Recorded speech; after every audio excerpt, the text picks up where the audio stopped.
All the students participating live, please confirm whether audio and video both are clear.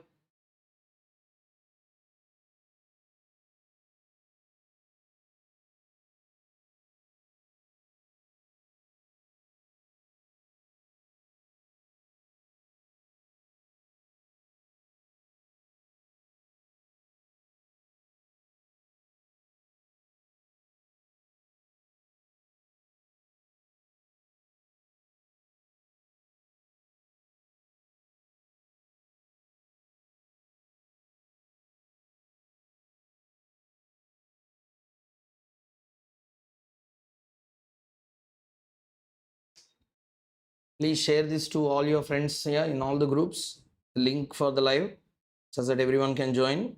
Please do that fast. We'll start with our live. This is not any premiere session which was recorded before. Okay, no gimmicks. This is actual live. I am standing live for all of you. So you can ask questions also. I will answer all the questions, including amendments. We are going to discuss all the heads. Again, I am repeating, this is actual live, no gimmicks. Okay, so ensure that if you have any questions, you can ask.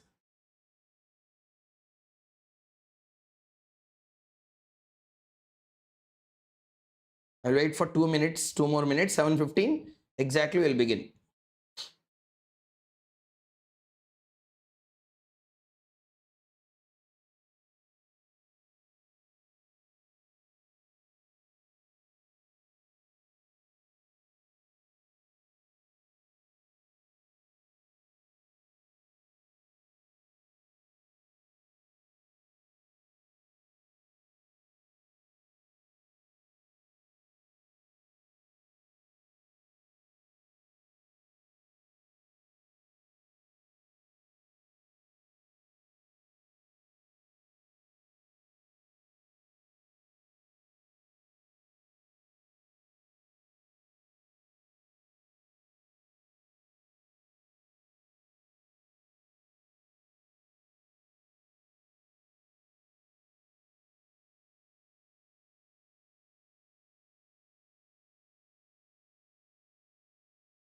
Join fast.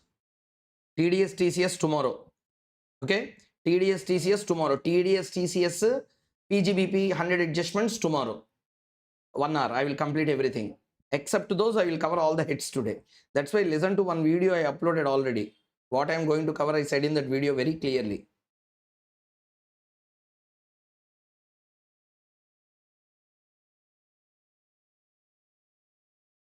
I'm again telling this is actual live, not recorded before and uploaded. No gimmicks. This is actual live.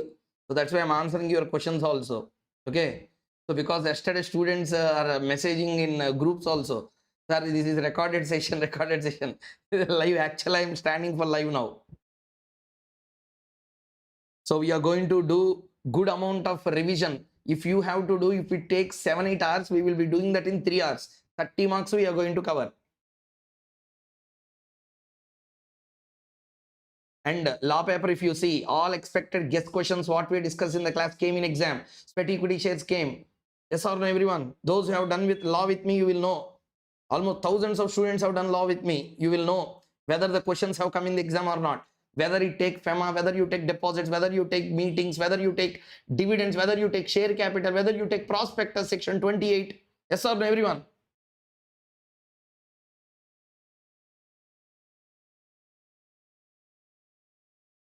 So you need not worry. Questions will come only from what we discuss and it will not cross. Same happens also with DT. I'll wait for 2 more minutes and we will begin. Please share the link with all your friends such that they will also do good in examination.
Join fast, everyone.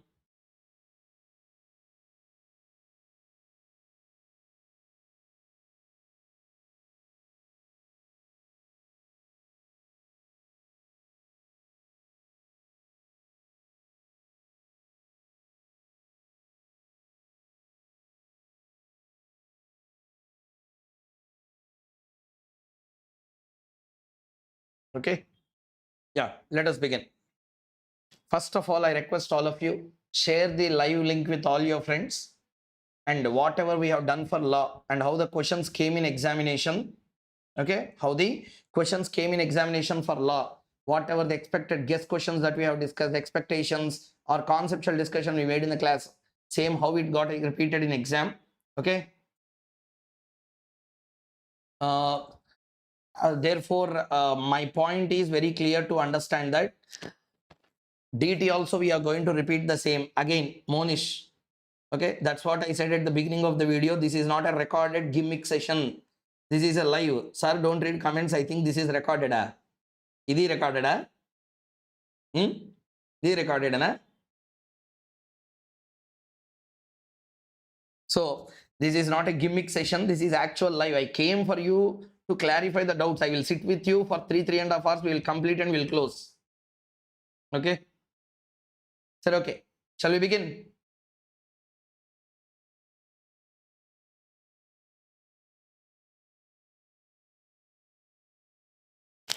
Okay.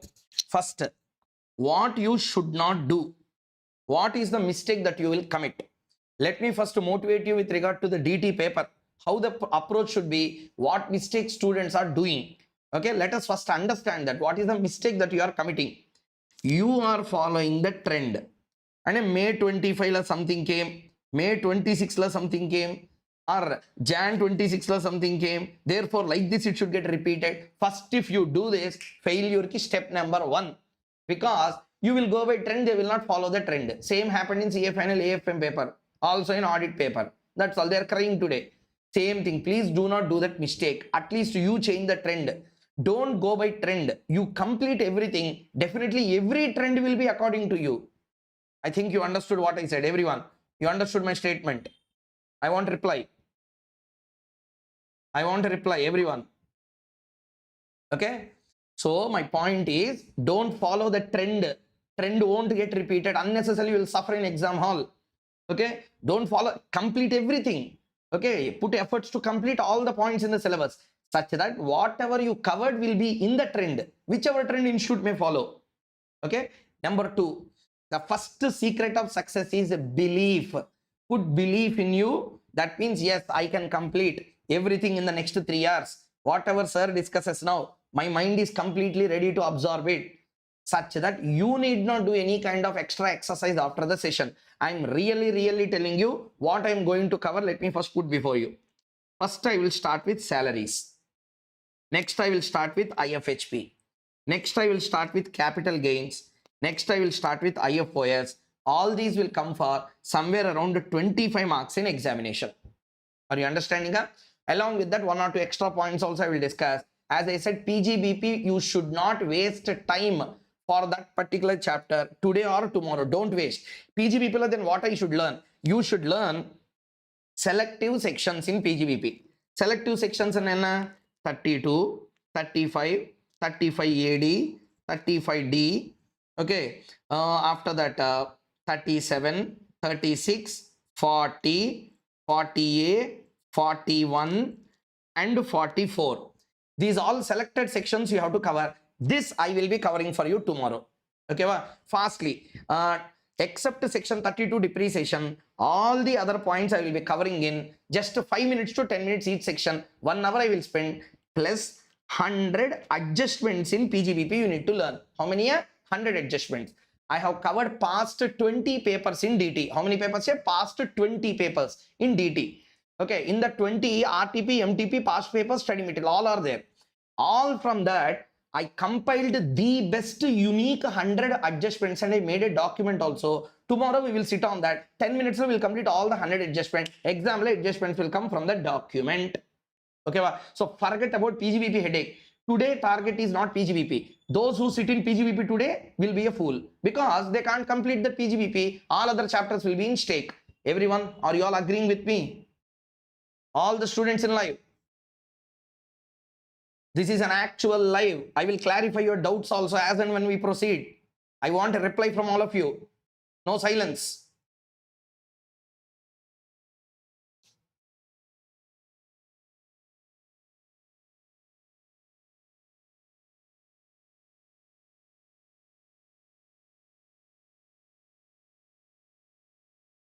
Okay, let us begin here. Everyone, first of all, I want everyone to answer properly.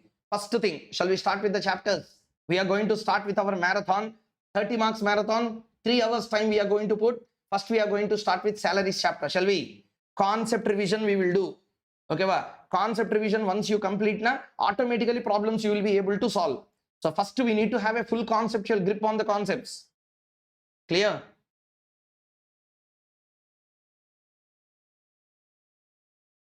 Yeah. Let's begin. I'm going to start with salaries chapter. Which chapter here? Salaries chapter. See, as I said, this is expected questions marathon. Means from this exam, the questions will damn sure will come. Okay. What areas we are going to cover? Let me first tell you. Salaries chapter we are going to start. First one. Point number 1. Salaries chapter point. Hey everyone, do you have this document with you? All the students who are listening. Do you have this document? Salaries document.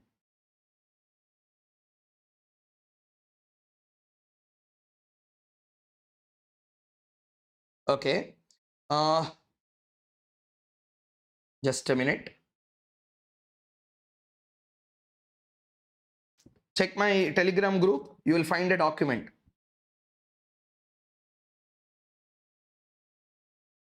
Everyone go to the Telegram group. I am sharing the document with you. Yes, share. Confirm whether the document is received or not.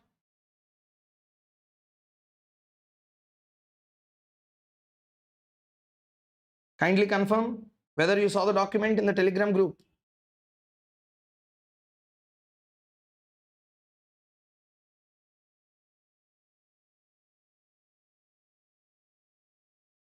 That hand notes contain each and every concept in salaries. Every concept. Okay. 20 pages like completed everything in the salaries. Follow this properly. My request to all of you, please. Okay. 7:30 exactly our discussion will begin. Okay. 7:30 till we complete. But I want one reply from all of you. Please let the benefit be given to everyone. Share the live link to all your friends. Okay. Wherever they are, tell them to join such that we can complete all the heads. More participation of the student, you will also get motivated. So share with your friends.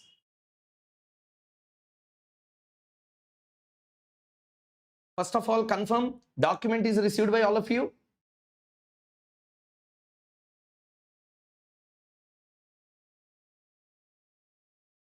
Everyone got the document?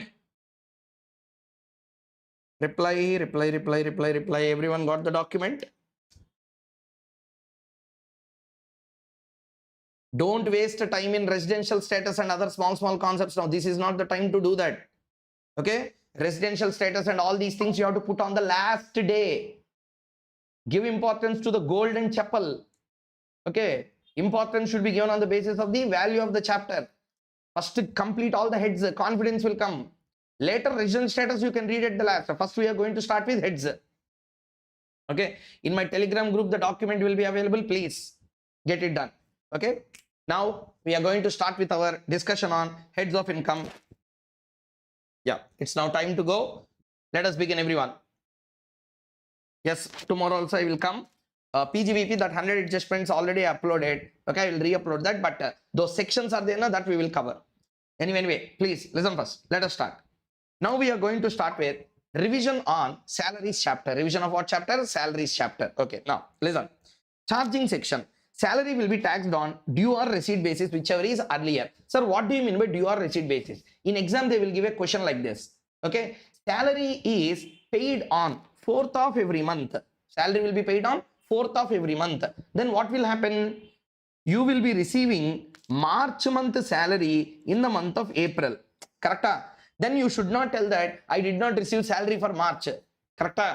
Even though you do not receive the salary for the month of March, you received in the month of April. When the salary is due, as and when 31st day in the March is completed, you are having a eligibility to get the salary or not. That's called as a due basis. Okay, sometimes I will take advance of salary, and April salary also I will take as an advance in the month of March itself. Then the salary income will be taxed not in April, it will be taxed in the March itself, because salary is taxable on due or receipt basis, whichever is earlier. Important point, exam questions are tested multiple times. Okay, next one. Salary received in advance is taxed on receipt basis. So I received March salary in April, but taxed in March only, because due basis. Okay, which month salary is paid? March month due is paid in April. So due basis I will tax. Second, April month salary also I received in March itself.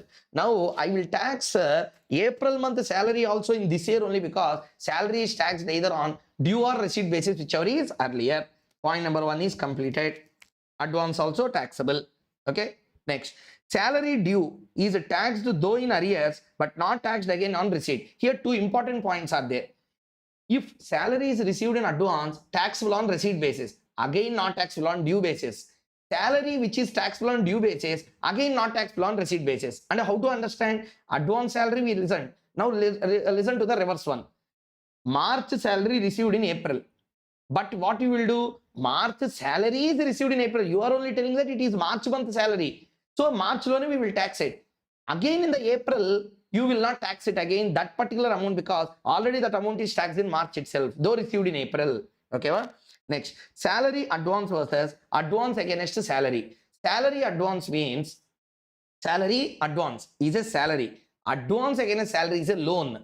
So loan is never a salary. Okay, what? Up to here, everyone please tell me section 15 understood or not?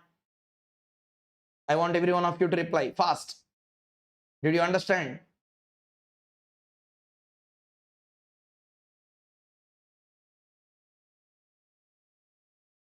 Reply everyone. Okay, next issue. Salary perquisites profits in lieu of salary, section number 17. Listen carefully. Salary includes monetary and non-monetary benefits provided to an employee.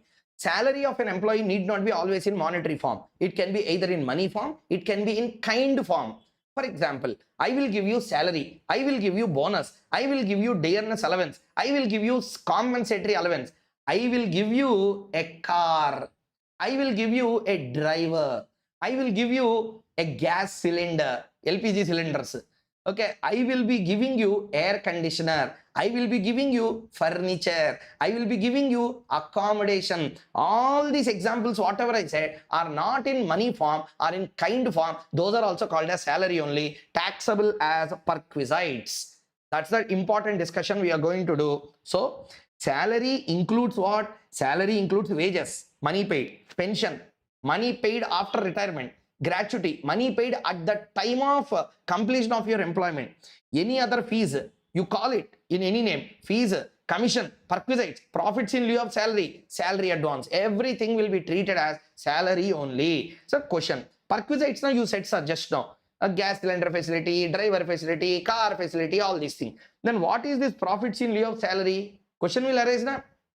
Listen, there are 2 important things. Retrenchment compensation. And a compensation here, retrenchment compensation. Okay. Second one, VRS, voluntary retirement scheme or voluntary retirement compensation. There are 2 very popular and important compensations. Number 1 will be compensation in the form of retrenchment. Okay. Suddenly if an employee is thrown out of company from the factory, suddenly he becomes jobless na?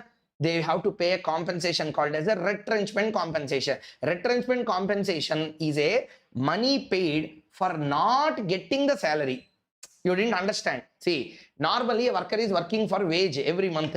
What I have to pay? His wage. For not getting the wage, I removed him.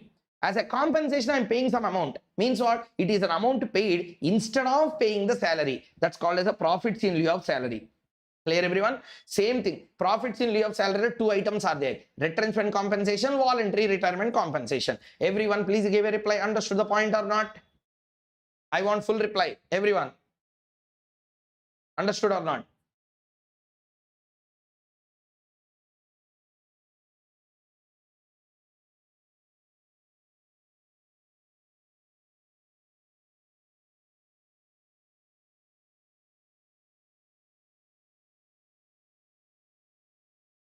Okay, done. Hey, one thing I expect from all of you, I'm telling on face directly, stay live continuously across any situation. What sort of seriousness you will show? Day after tomorrow is your exam. Now also if you're dilly-dallying, going, coming in live, waste of time, waste of your efforts as well. This day will decide, this net practice will decide how you're going to perform a day after. So please listen carefully, understand carefully all the concepts in detail. Okay, I will not leave any concept. You should not leave any concept to be listened. Okay, so profits in lieu of salary and retrenchment compensation is a profit in lieu of salary. Voluntary retirement compensation means what? There is a person, age 45 years. He is slow at work. There is another employee, age 25 years, very fast and vibrant at work. Department said, our company said that, sir, please, if you can go, I will replace you with this fellow. It is wrong to ask you to go because you still have another 15 years of service. But I will do one thing. For 15 years of service, we will pay you some compensation. We will pay you some what? Compensation. Means we will not just ask you to go out. We will give you compensation. I will ask you to leave. That compensation is paid for not paying a salary continuously in future. That's why we call it profits in lieu of salary. We will discuss about VRS and retention compensation when we go forward. Next one. Salary advance is a salary. Just now we read na RPF. Recognized Provident Fund, annual accretion and transfer balance we will discuss when we come to PF. Leave encashment, contribution to NPS, etc. All these things are inclusions into the term salary. So salary includes what? Salary includes wage, pension, gratuity, fees, commission, perquisites, profit in lieu of salary, salary advance, RPF, leave encashment, employees contribution to NPS, etc. These all comes under the category of salary. Next. Now, the beauty of the notes is, now each and every word given here will be analyzed as a separate segments now. From that only questions will come in exam. Okay, let us begin. See here. Concept of wage. Salary includes wage. Wage. Wages are regular monthly payment paid for work done or services rendered. The words wages, salary are interchangeable. Whenever I use the word wage does not mean a separate payment. Wage, salary, both are same. Wages includes only salary, etc. But also allowances, means not only includes a salary, but also includes allowances. So wages or salary, whenever I say salary does not mean only the money paid in the name of salary, but also many allowances. Doubt will come, sir. What is the difference between allowance and perquisite? Question, genuine question from the student. Allowances will be paid for your expense. Allowances will be paid for your expense. Means what? You have to travel from your home to office, office back to home. I will give you travel allowance to recover that expense. That's allowance. Allowances are paid in money form. Perquisites are paid in kind form. Okay, next. Now, what we said, salary includes wages. Next, pension. So we are going to discuss about pension. Very important. Quit your overaction. Listen carefully. I will repeat only once. Okay, this is not the time to repeat for hundreds of times the same concept. I will repeat only once. One time I will discuss. So if you listen, you listen. Annuity. First thing, what is an annuity? Annuity is a yearly grant paid as equal annual payments. Okay, yearly grant paid as equal annual payments. Types of annuity payment. Okay, types of annuity payment. Paid by present employer, paid by past employer, paid by any other person. Sir, I did not understand, sir. What is this annuity? Listen carefully. Annuity is a payment which is made on a yearly basis. On a yearly basis. I will give you super example first. Okay, there are so many multinational exam question came on this point. That's why I'm talking about exam question with you. I'm not giving a generalized example. That is not the time now. Exam 2024 May exam one adjustment came in salary. Adjustment I am going to discuss with you. There is an employee working in an MNC. that MNC terms and conditions will be written for employee. Na? In that terms and conditions, they said we will pay you salary, some 70,000 per month, something like that. And they said that performance linked annuity we will give per annum. What do you mean performance linked annuity? If you perform well, okay, if you perform well, these many days if you come to office without absence, and on appraisal if you get these many points, rating will be given to you, then we will pay you 1 lakh. Like that they said. That 1 lakh is paid when? At the end of the year.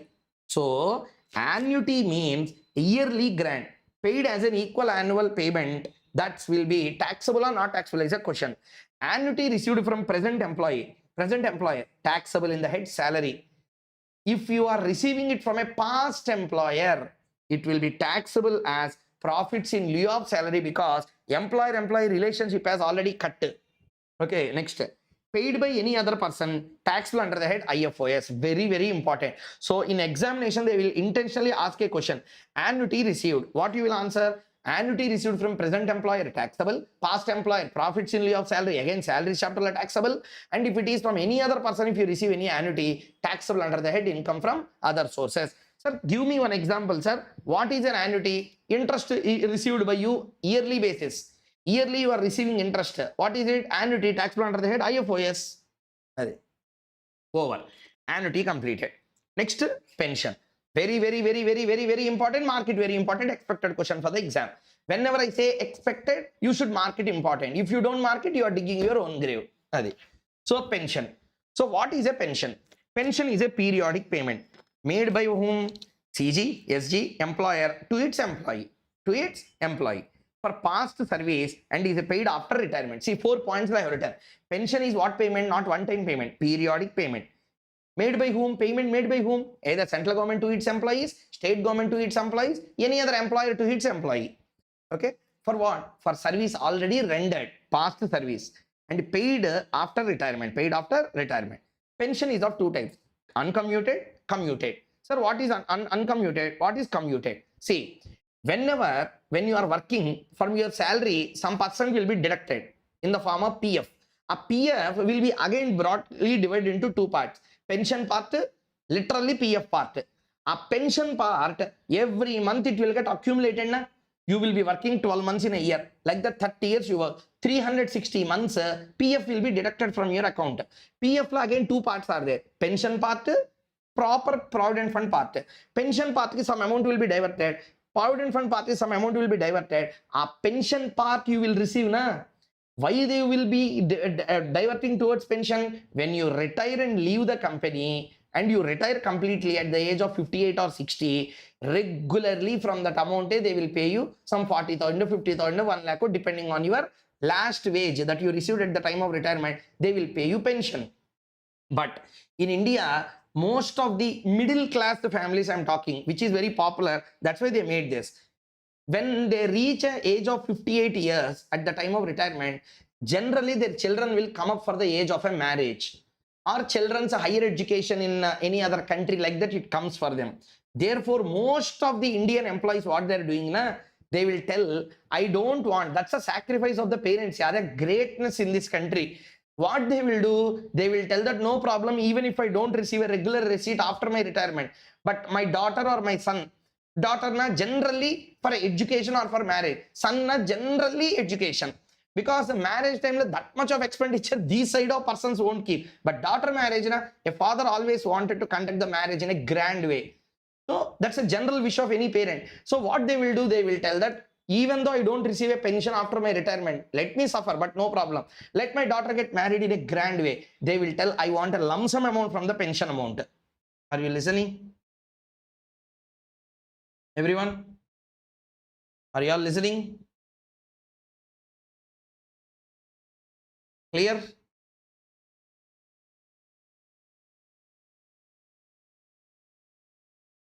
So what they will do, they will tell that no, we don't want that lump sum, small payments after retirement.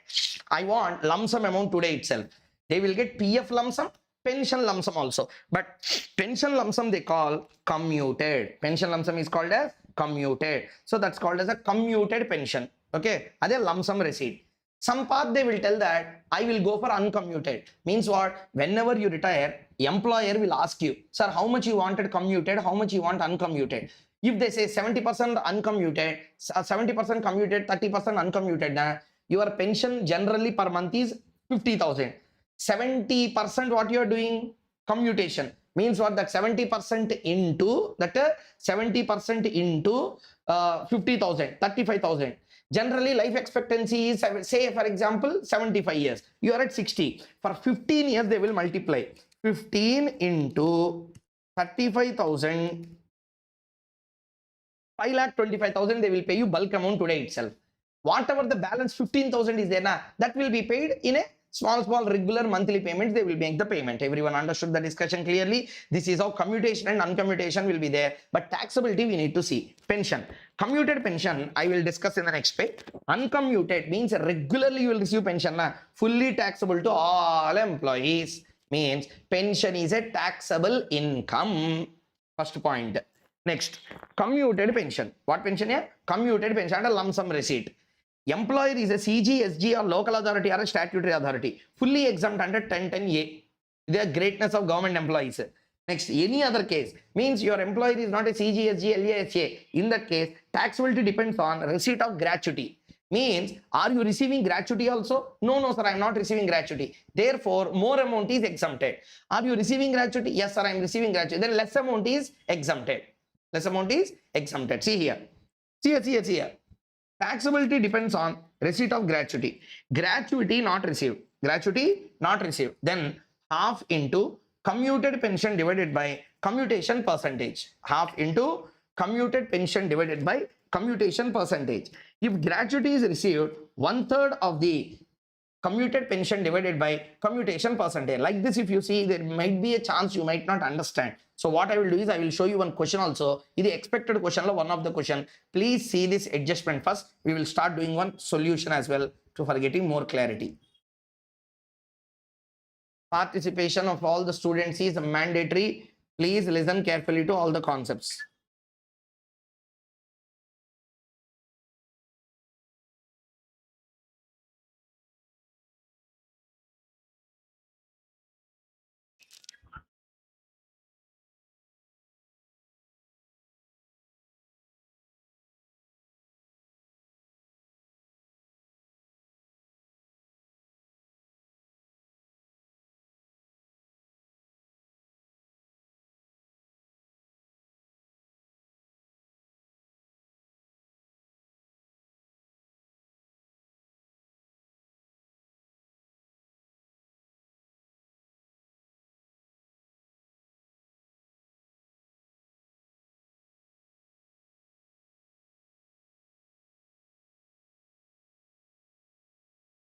Completed?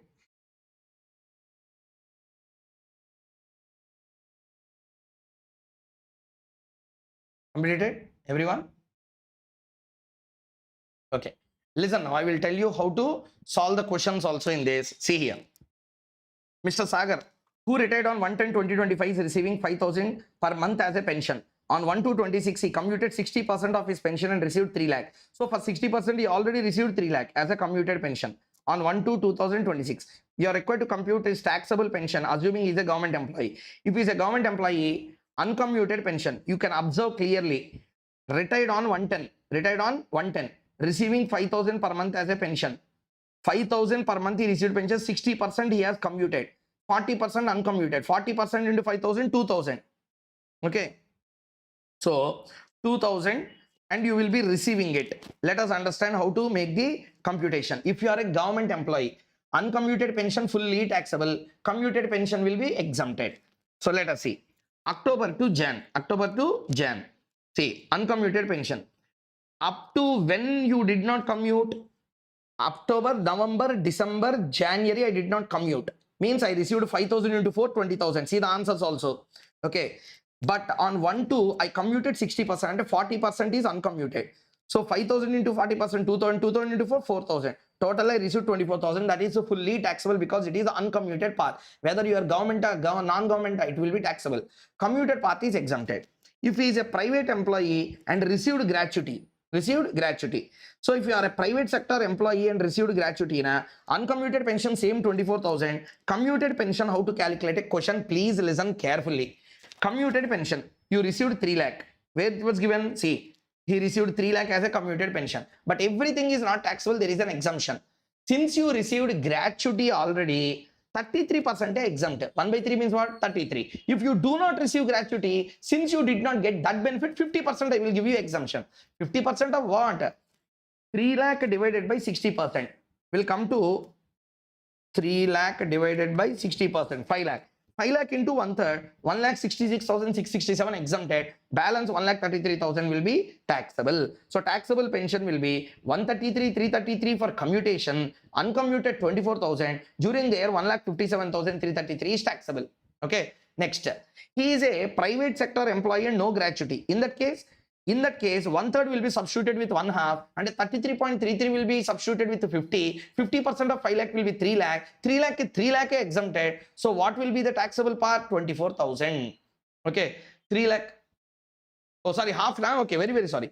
3 lakh into 3 lakh divided by 60%, 5 lakh into half, 2 lakh 50. Sorry, 2 lakh 50. So 3 lakh or 2 lakh 50 will be exempted. So 50,000 will become taxable.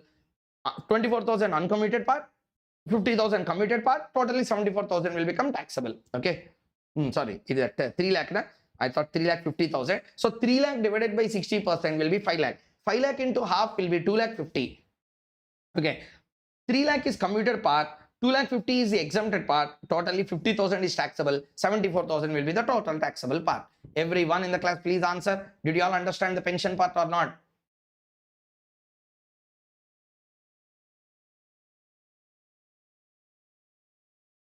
One reply. I'm seeing your replies as well, please. Confirm, everyone. One reply from your side.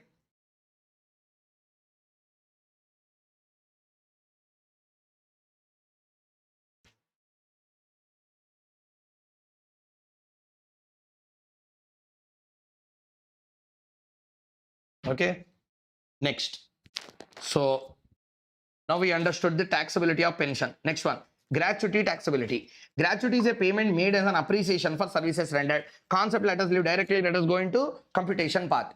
Listen, if any gratuity is received during your employment, whether you are government or non-government, it will become fully taxable and no exemption. So any gratuity received during your employment means when you are an employee, if anything is paid in the name of gratuity, it will become taxable. If paid on death or retirement, if it is paid on death or retirement, simply I will give you one example. I worked in an establishment for 10 years, X Limited. I am shifting from X to Y. X Limited paid me gratuity, fully taxable. Why? No exemption, fully taxable. Why? Because you are receiving during your employment course. Okay. Now, on retirement, I am receiving a gratuity, or on death, I am receiving, the person's legal representative is receiving gratuity. Government employee in a fully exempt. In all other cases, there is a formula. Please listen carefully. Is the organization governed by Payment of Gratuity Act? Okay. Yes, sir. Then gratuity received, that lump sum amount, exemption. 15 by 26 into last drawn salary into number of completed years of service or part thereof in excess of 6 months. Actual amount received are 20 lakh, whichever is lower.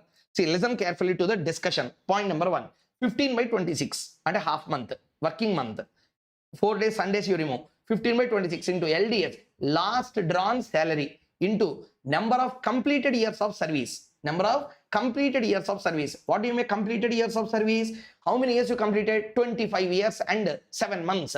7 months means it is more than 6 months or not. It will be taken as one full year only. So 25 years and 7 months will be taken as 26 years. That's the meaning of completed years of service or part thereof in excess of 6 months. So if you work for 7 months, it will be taken as 1 year. If you work for 4 months, it will be taken as 0.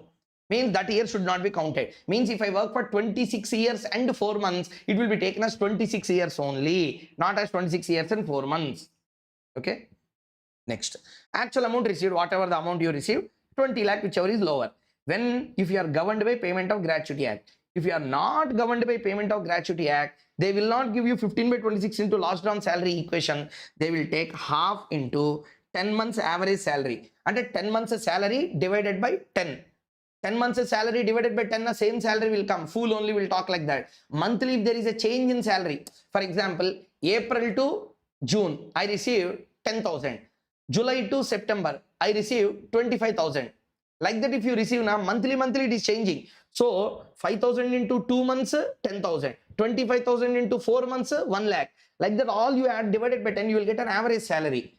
So 10 months average salary into number of completed years. Actual amount received 20 lakh, whichever is lower. That will become the taxable gratuity. Everybody in the class should answer, did you understand this adjustment? And did you understand entire discussion on gratuity or not? Gratuity is taxable or not taxable? Gratuity received during employment is taxable for everyone. Gratuity received during death or retirement in a government employee case, it is not taxable. In all other cases, there is an exemption. Actual gratuity amount received minus exemption under section number 1010.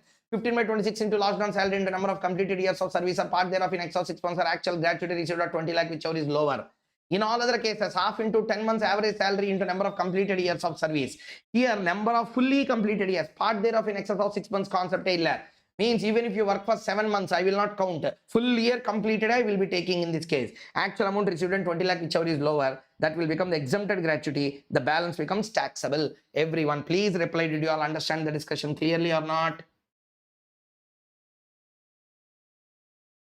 If you are moving out from the live, you are going to lose so many concepts. This is only live. After that, upload also will not be there. So please, if you participate, you will participate. If you complete, you will complete along with me. Please ensure that you are listening properly.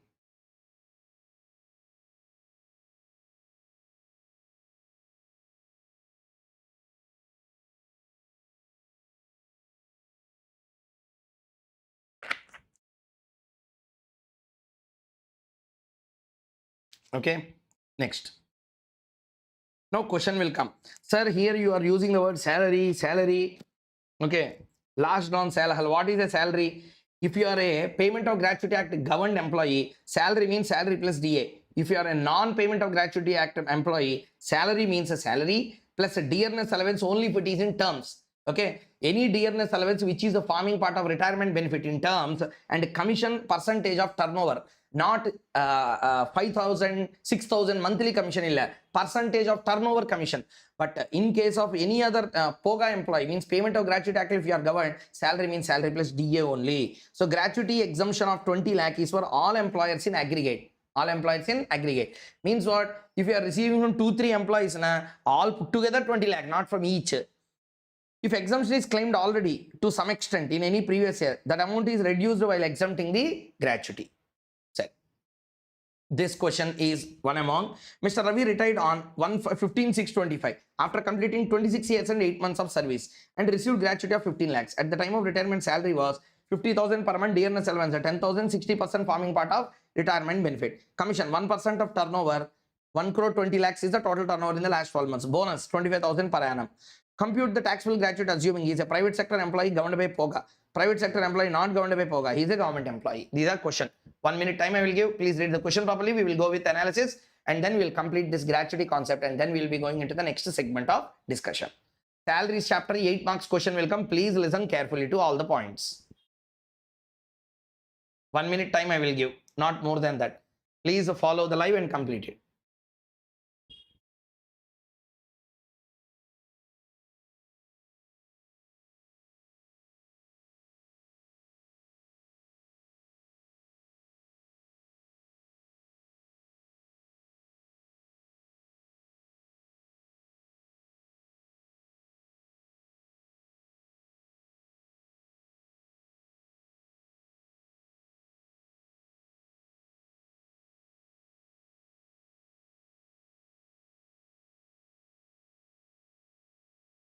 Shall we continue?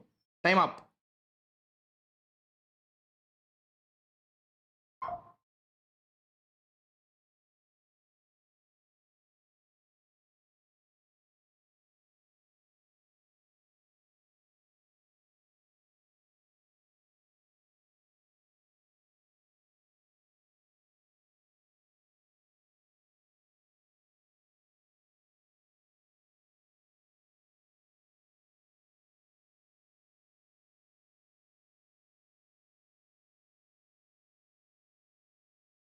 Okay, done.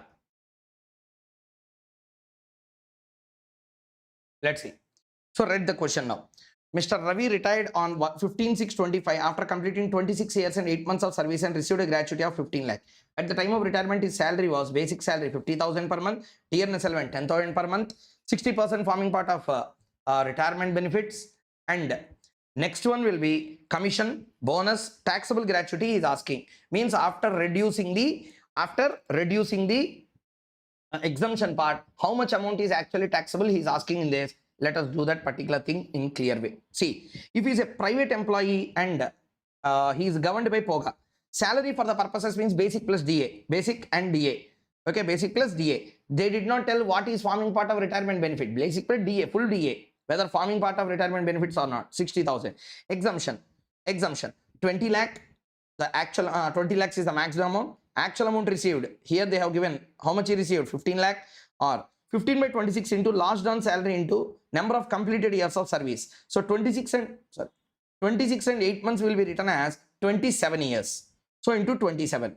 You will get 9,34,615. So qualifying amount is 9,34,615. Taxable gratuity, you received 15 lakh. This is exempted. This part is taxable. Next. Not a POGA employee. What change will it make if you are not a POGA employee?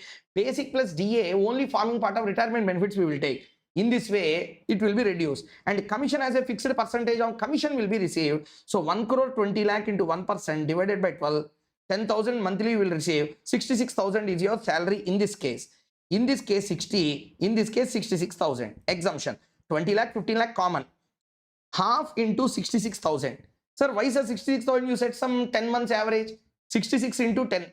6 lakh 60 divided by 10, again 66,000 into 26. Why 26? Only full completed years we need to take. 8 lakh 58. So 6 lakh 42 will be taxable part. Government employee na entire gratuity which is received at the time of death or retirement will be exempted. Everyone in the class, please give a reply. Did you all understand the discussion properly or not? I'm telling again and again, if you are going out from the live and coming back, you are going to miss the concepts. Day after tomorrow is the exam.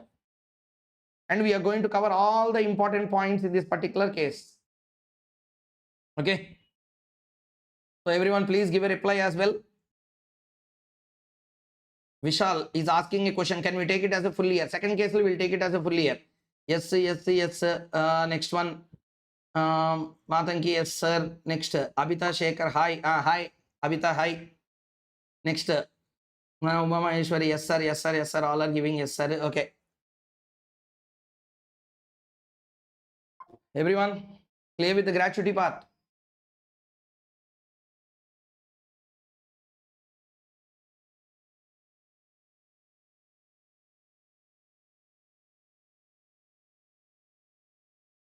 Okay, done. Next, we are going into leave encashment. What are we doing? Okay, what are we doing now? We are understanding all the components inside the salary. So we completed wages, pension, gratuity. Now we are going into this segment. Before that, we are going to complete leave encashment discussion. Which one? Leave encashment. Mark it important. Hey, example expected question again. Leave encashment is much important than the remaining parts. Very, very important. Leave encashment. I am spending some time also on leave encashment because they will ask in exam, you will not write in exam. Unnecessary problem will arise. So please, everyone, follow properly. Let us begin. Leave salary. What is a leave salary? Every company will be giving us lot many leaves every year. Lot many, and don't go for 100 and 200 leaves in a year. The maximum 30 leaves they will give. What employees generally do, some people will put all the 30 days of leave. Some people will put only 20 days. So remaining 10 days is there na? There are two policies. Number one, they will accumulate the 10 days and take salary for the and take holiday in the next year. But that will become a problem for the company because already 30 days I will give. Last 4 years he did not put any kind of leave. So 120 days already accumulated. 120 days plus this 30, 150 days if you take in 1 year, it will be a problem for employer. Therefore, they will tell accumulation of leaves are not possible. What is possible?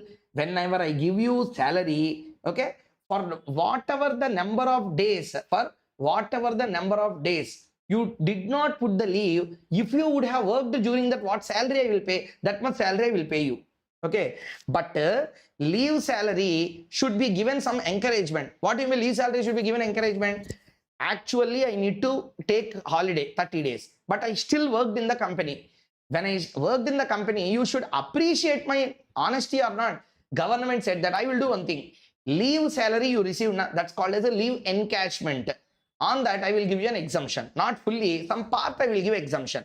To whom it is fully exempted, to whom it is fully taxable, to whom it is a hybrid part, we are going to discuss. Exam la pakka question will be there. If you listen, you will listen, or else gone. Okay, ba, everyone?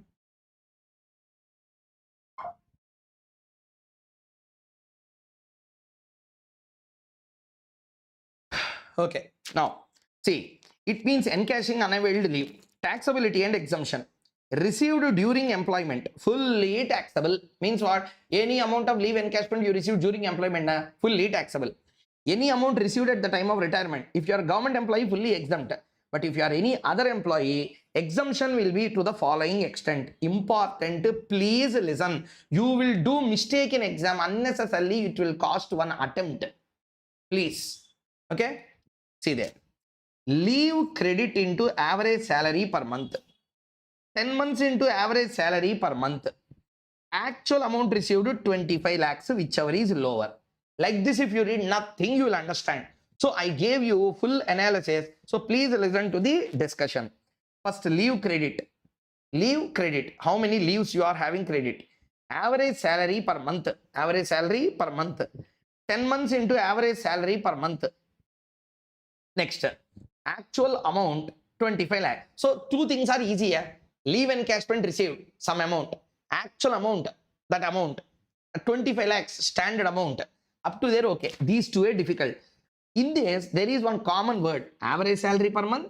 Average salary per month. Sir, average salary per month means what? Total salary divided by 12. Average salary you will get. But how to understand that average salary? They gave in the rules. See here. Average salary per month should not be on 12 months basis, should be on 10 months basis. So average basic salary of last 10 months. Average dearness allowance, so forming part of the terms of retirement for the last 10 months. Average commission as a percentage of turnover for the last 10 months. The total is called as average salary per month. Okay, average salary per month. Okay. Now, you will not understand this unless and until you read this for a minute. And mind you should first manifest it. Basic salary, dearness allowance, forming part of the terms of retirement, commission as a percentage. I should take basic salary average for 10 months. I should take dearness allowance average for 10 months. I should take percentage commission average for 10 months. Total is called as average salary per month. Okay, leave credit. Here they use leave credit also. Na? What is leave credit? Leaves allowed. Maximum 30 days in a year. Maximum 30. You take 50, but I will allow only 30 here. Minus leave taken. Minus leave taken. This we will do using a question. But first I want you to read this content clearly. 1 minute time I will give you. You read, we will do question answer. That's it. We are completing this. We will directly go into VRS, retrenchment compensation. There, after that, we will be going into perquisites, allowances, PF, chapter completed. So if you properly listen, like this, in a 1 hour, 15 minutes, we will complete salary, the big chapter. Like this, another big chapter is only capital gains for our today's discussion. Then we will go to house property, half an hour to 45 minutes. Then we will go to other sources. Then capital gains. So if you properly listen, 30 marks is in your hand. In today also, if you are doing nonsense, not standing in live properly, I can't do anything. See, if you have to do all these things, it will take hours together. We are completing all these. So please participate. 1 minute time for you to read.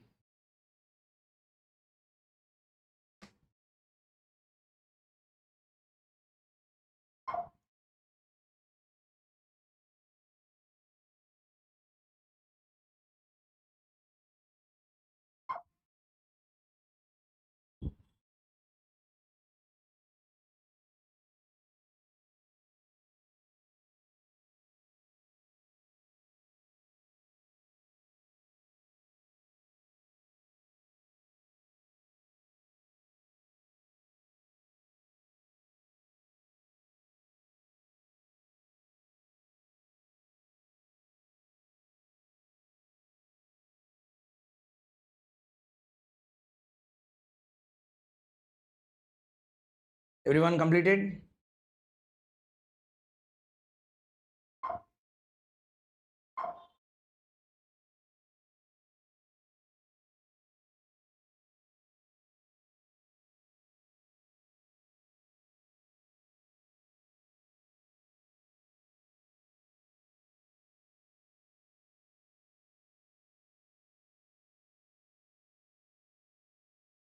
Okay.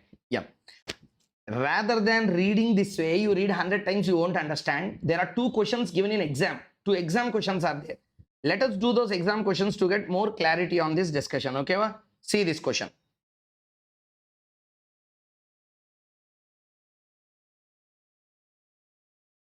See this question.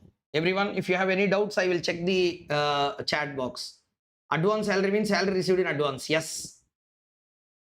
In gratuity, 24 years and 6 months. 24 years and 6 months will be taken as 24 only, because part thereof in excess of 6 months will be taken as full year. So yes, completed. Hi. They Abita again kept a message. Hi. You listen to DT class properly. Hi. Thank you very much for your hi. Okay. Thank you very much. Glad. Hi Abita. All the very best. Write exam properly. Hi. Bye. See, some people are putting bye.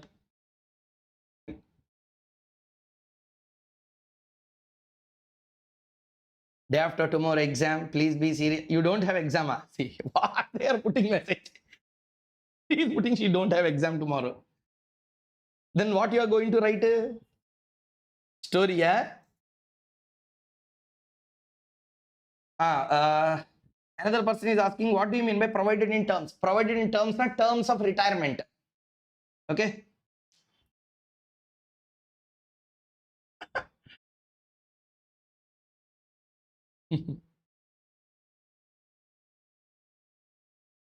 Foundation. Other foundation students, why they are listening to tax?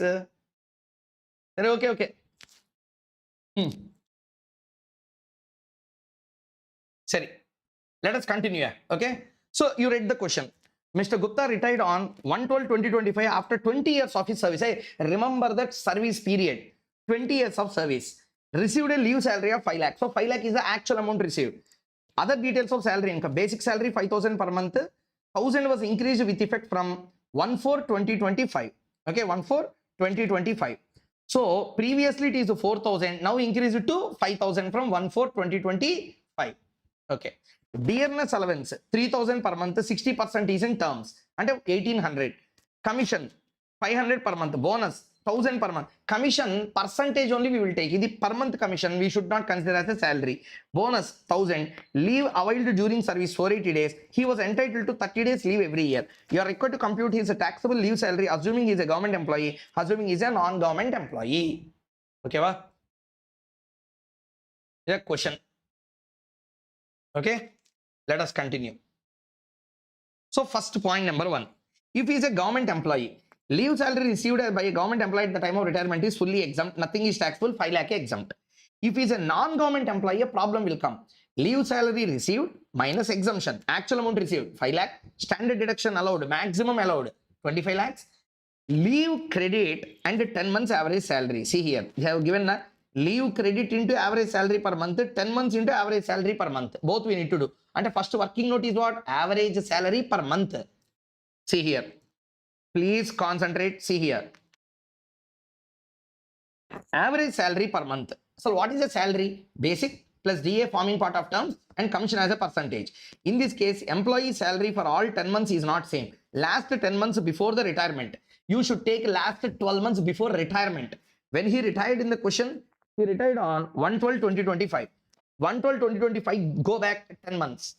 November, October, September, August, July, June, May, April, March, February. Okay, March, February. From April onwards, salary was increased by 1,000. And previously it is only 4,000. So therefore, February, March, 4,000 into 2, 8,000. Dearness allowance, 3,000 into 60% into 2. Why 3,000? They have given in the question clearly 3,000. Why 60% forming part of terms? Only for how many months? 2 months. So total is how much? 11,600. Now from April, May, June, July, August, September, October, November, 8 months. So 5,000 into 8, 40,000. 3,000 into 60% into 8, 14,400. 54,400, 66,000. What is the 66,000? It is a salary for 10 months. It is salary for 10 months. So average salary for 10 months will be 6,600.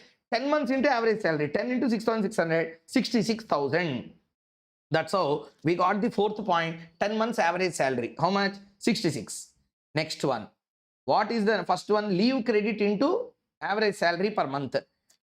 Average salary per month is 6,600. Correct? Leave credit. Let us see. How many leaves are granted? 30 leaves into 20 years service, 600. How many leaves he availed? 480. But how many leaves are still pending for him? 120. 120 days are there. 120 days are there. We have to convert that into months. Leave credit in months means 4 months. So 4 months into 6,600 came to 26,400. So in this 5 lakh, 26,400 is exempted. Balance 4 lakh 73,600 will become taxable. Everyone understood the provision clearly? Yeah, everyone? Reply everyone in the class. Understood the discussion clearly?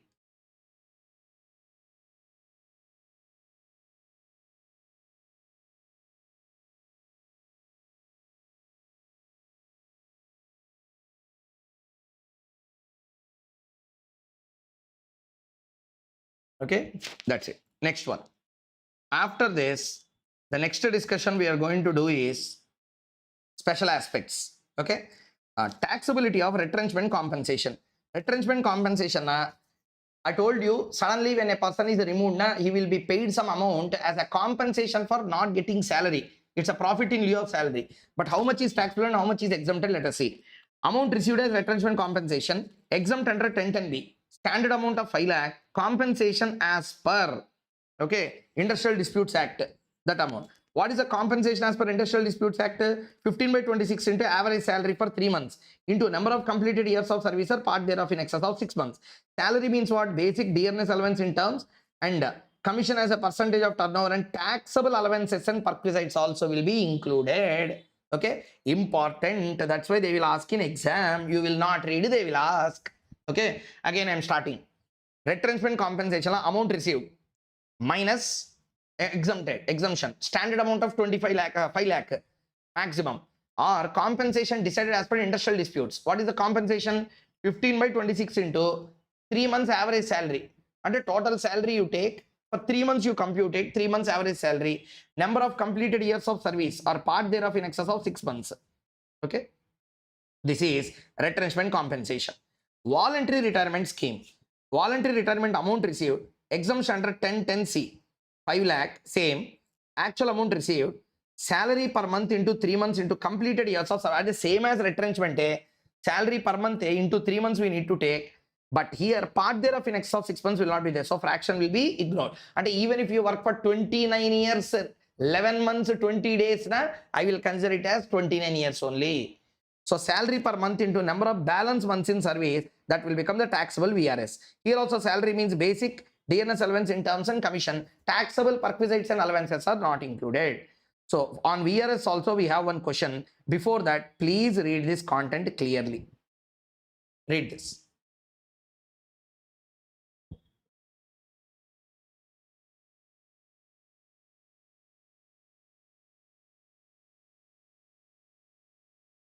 Everyone, I am telling you, after live, if class is not available, you will suffer. Please listen to the class in the live itself. We are almost about to complete salaries.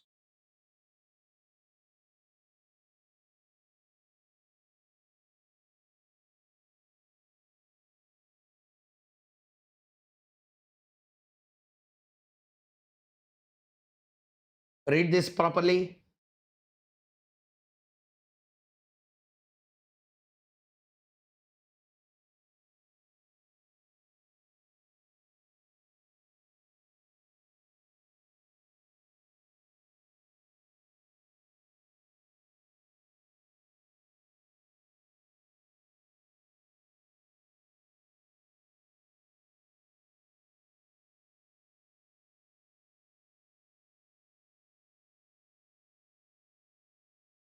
Okay, let us begin. So standard amount 5 lakh, actual amount whatever the amount you received, salary per month into 3 months into number of completed years, salary per month into number of balance months in service. Okay, so let us do the illustration now. Mr. Datta, received a voluntary retirement compensation of 7 lakh after 30 years and 4 months of service. He still has 6 years of service left. At the time of voluntary retirement, he was drawing a salary of 20,000 per month. Dearness allowance, which forms a part of the salary, is 5,000 per month. Compute his taxable VRS, assuming he does not claim any relief under 89. So let us directly do. I will not give any time. So small questions we will do. VRS received is 7 lakh. Exempt under tendency, standard amount 5 lakh, actual amount 7 lakh. Those two we will write. Salary per month into 3 months into number of completed. What is the salary per month? 20,000 plus dearness allowance 5,000. Okay, commission anyway not given at 25,000 into 3 months into 30, 22 lakh 50. Salary per month 25,000 into balance number of months. Okay, balance number of years. 25,000 is in per month basis, na 6 years into 12 months 72. So 18 lakh, whichever is lower. So from the 7 lakh, 5 lakh is exempted. 2 lakh become taxable VRS.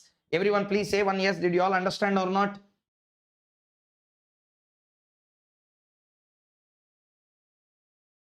CA final batch for May 2027 will start from June. And moreover, everyone, kind information, I am leaving to USA this month for CFA. So from there, I will be recording the classes. From there only, I will put all the videos. Okay. Next, in another 10 days, I will be leaving.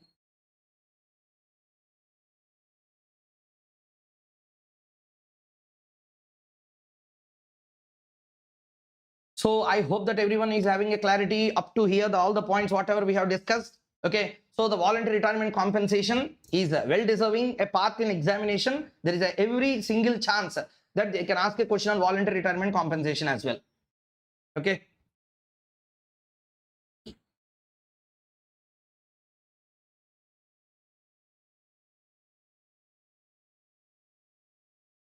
Yeah. Let's begin with the next part. See here.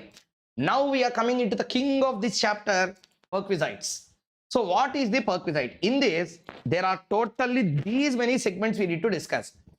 Education facility, medical facility, food facility, leave travel, gift, loan, ESOP, mobile asset transfer, mobile asset use, rent-free accommodation, motor car facility, all these things we are going to cover in the Perquisite segment. Okay. Properly listen. 2 minutes I am going to spend on each. 20 minutes we are going to complete this chapter. Okay. Before even we start with Perquisites, I will first wanted to explain allowances. Okay. Allowances I will explain. One page I completed all the allowances. Beautiful I presented. Exam ki more than enough. If you read properly, exam you will do well. Okay. I am going after FM exam. May 31st is my flight. Okay, I am leaving to California. So May 31st I will be leaving. Anyway, I will make all the proper announcements. Everything I will record from there. I will be available for all of you. Okay. IST Indian Standard Time I will be available from there. Okay, you will get information. May 31st is my flight. I am leaving. So because we are also having CF and I wanted to work in New York. So my aspirations are, I told so many times to students, nothing to hide. Okay. Sorry. Anyway, let us begin with this concept. Allowances and its taxability. Okay. Allowances and its taxability. First, there are 3 types of allowances. There are how many types here? 3 types of allowances. Everyone stay live. Yeah.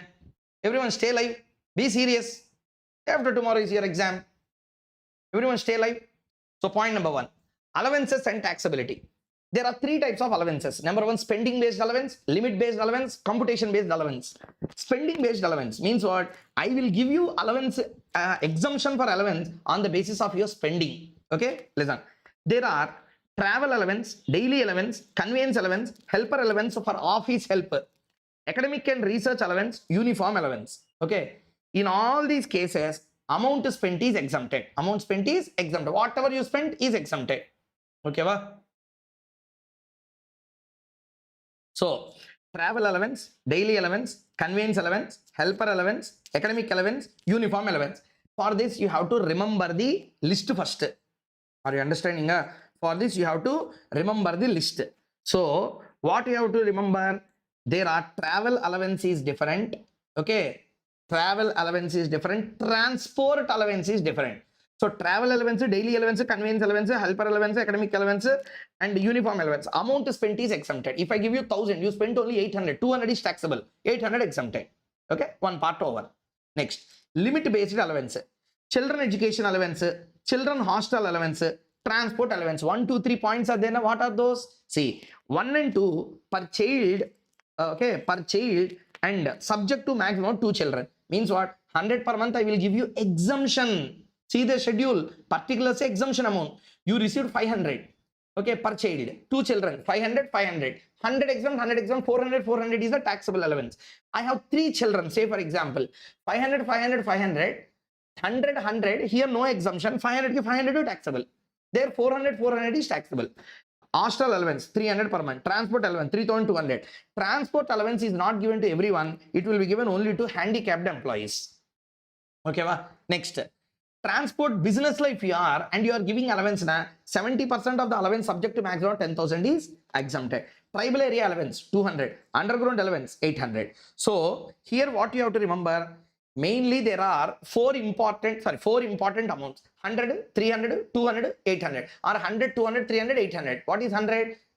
Children education. What is 200? Tribal area. What is 300? Children hostel. What is 800? Underground allowance. Mining life they work na, underground allowance will be given to them. Okay, to that amount it will be exempted. Sorry, anyway, next. 1 and 2 per child subject to the maximum 2 children. Only for handicapped employees they will be giving it. Okay, next. Computation based allowances. Sir, what is this computation based? They will use a formula and compute. That amount only will be allowed as a exemption. Okay, let us see. Actual amount received.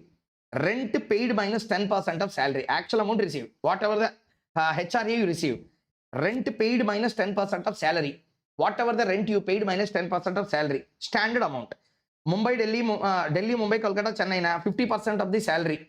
Okay, others 40% of salary. For the purposes of this section, salary means basic dearness allowance in terms and commission as a percentage. All other allowances are not covered above. Okay, are taxable. Means any other allowance, travel, daily allowance, conveyance, helper, academic, uniform allowance. Other than this, children education, children hostel allowance, tribal allowance, uniform allowance, transport allowance, conveyance allowance remove, and house rent allowance. Other than this, any allowance comes in exam, it is 100% taxable. Like dearness allowance, city compensatory allowance, all these are taxable. But mainly HRA is important adjustment here. Almost every salary question for 7 marks will contain a HRA adjustment for 2 marks. So actual amount of HRA received, rent paid minus 10% of salary, standard amount. Those 4 cities 50% of salary, other cities now 40% of salary. Whichever is lower will be given as an exemption. Balance part of HRA will be taxable part. Everyone please give a reply, understood or not? Okay, 1 minute time I will give. Okay, and see here, and I shared document also with you. Open the document, read it fast. 1 minute time for you. Salaries we are completing live, that's it.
Okay, completed.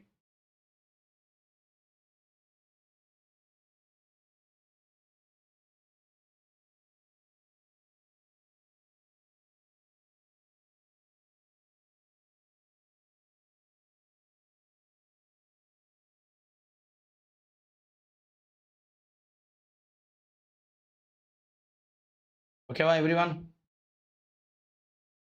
Okay, done. So I'm going into next segment called as Perquisites. See here. Hey, there are totally 13 Perquisites will be there. Okay, how many? 13. Exam they will ask questions here. Please do not neglect. I'm requesting you. Salaries chapter is coming for 7 marks, 8 marks like that in exam. Please do not leave this chapter. Okay, we are going for the Perquisite segment now. Perquisite segment now. Okay, let us begin. Education facility. Employee, children of employee, other family member. If the education facility is, if a facility in kind, if the employer is giving an educational facility to the employee, it is exempt because he is going to use that benefit. Employer. Children of employee na two segments again. Situation 1, situation 2. Situation 1. Value should not exceed 1000 per month per child, and beyond that is taxable. And education is provided in employer's own school or any school which is owned or operated by him in person. Those kind of things are exempted. So exemption is only to what extent? Not exceeding 1000 per child. Here there is no limit on children. Okay, next. Children of employee in all other cases means what? If the value is exceeding 1000 or any other school, it will be fully taxable. Any other family member, fully taxable. Next, medical facility. If a medical facility means you are having a medical checkup or treatment or something like that. Okay, two situations, within India, outside India. If it is within India, treatment in a government hospital or government recognized hospital or hospital owned by employer like Tata Trust hospitals, etc., fully exempt if any medical facility is given. Next, in all other cases, taxable. Outside India, you are giving a perquisite. You said that you go, travel cost, all these things I will bear. Employer gave a assurance to employee. Then treatment and stay, exempted to the extent permitted by RBI. FEMALA, they will give exemption. Okay. Next, travel. Travel cost exempted if employee GTA is not exceeding 8 lakh. Mark this point important. Outside India, travel. But important thing is this one. Exam. All these are exam points. They tortured students with these exam point. And then normally student will read this and go, they are asking these in exam. Tortured. So reimbursement of medical expenses, taxable. Yes. And first you will put the expense and later he will reimburse. Now, reimbursement will happen in cash. Cash is an allowance. Allowances other than the list is taxable. Therefore, it comes under taxability. Treatment should be for the should be for employee himself, spouse of employee, children, whether dependent or independent, parents, brother or sister, only when they are dependent. Means the medical treatment for whom employer is bearing, it should be for employee himself or for his spouse or for children, whether dependent or not. Parents, brothers and sisters if they are dependent. Stay and travel costs are exempted only for patient and one attendant. Not entire 10 people family should not go to USA for treatment and they cannot take full exemption. Only patient and one attendant will give that exemption. Insurance premium paid or reimbursed by employee. Okay, mediclaim or health exempted. Accident premium exempted. Any life insurance it become taxable. Next, 3, 4, 5, 6. 4 perquisites we are going to cover in one set. Okay, food facility, gift from employer, interest-free loan and ESOPs and sweat equity share. Food facility, tea, coffee, breakfast and other hot beverages during the office work. Exempted. Okay, lunch provided in remote area. Exempt. Lunch provided other than in means other than in remote area, normally lunch is provided. In that case, it is taxable if the value of that lunch is more than 50,000 per meal. Okay, so 1 and 2, one tea, coffee and breakfast, another one is lunch in remote area, 1 and 2 are exempted. Normally, in a company, they are giving you the lunch facility. Any cost incurred by the employer for more than 50 rupees per meal, balance will come taxable. Gift from employer, very, very important, market important adjustment. Cash gift, fully taxable. Kind, fully taxable. Vouchers. Okay, vouchers. How they are taxable, let us see. Cash gift, fully taxable. Kind vouchers, we need to see.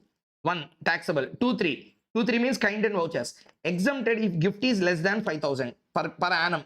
And if it is more than or equal to 5,000, it will be fully taxable. It will be what? Fully taxable. So gift in kind and vouchers, whatever the case may be, not less than 5,000, okay. Equal to or more than 5,000, fully it will become taxable. Mark this also important. Interest-free concessional loan. Loan not exceeding 20,000. Loan given for a specified disease and all other cases. Means if the loan is not exceeding 20,000, fully exempt, no problem. Perquisite will not tax.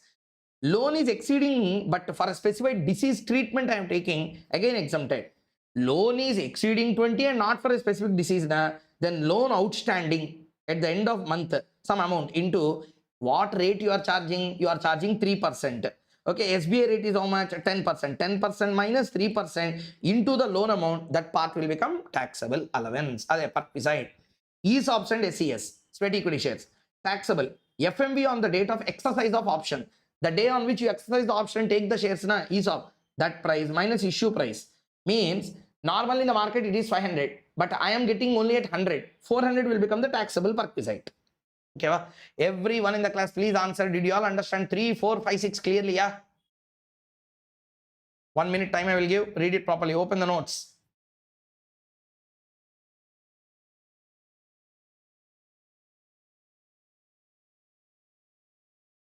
Open the notes and read 3, 4, 5, 6.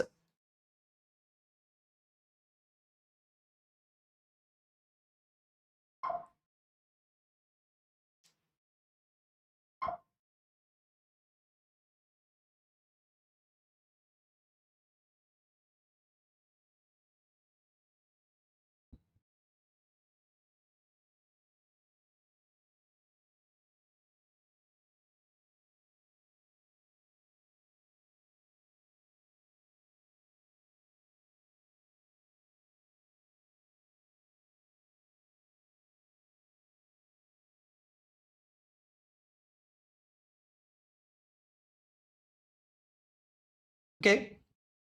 Done everyone? 3, 4, 5, 6.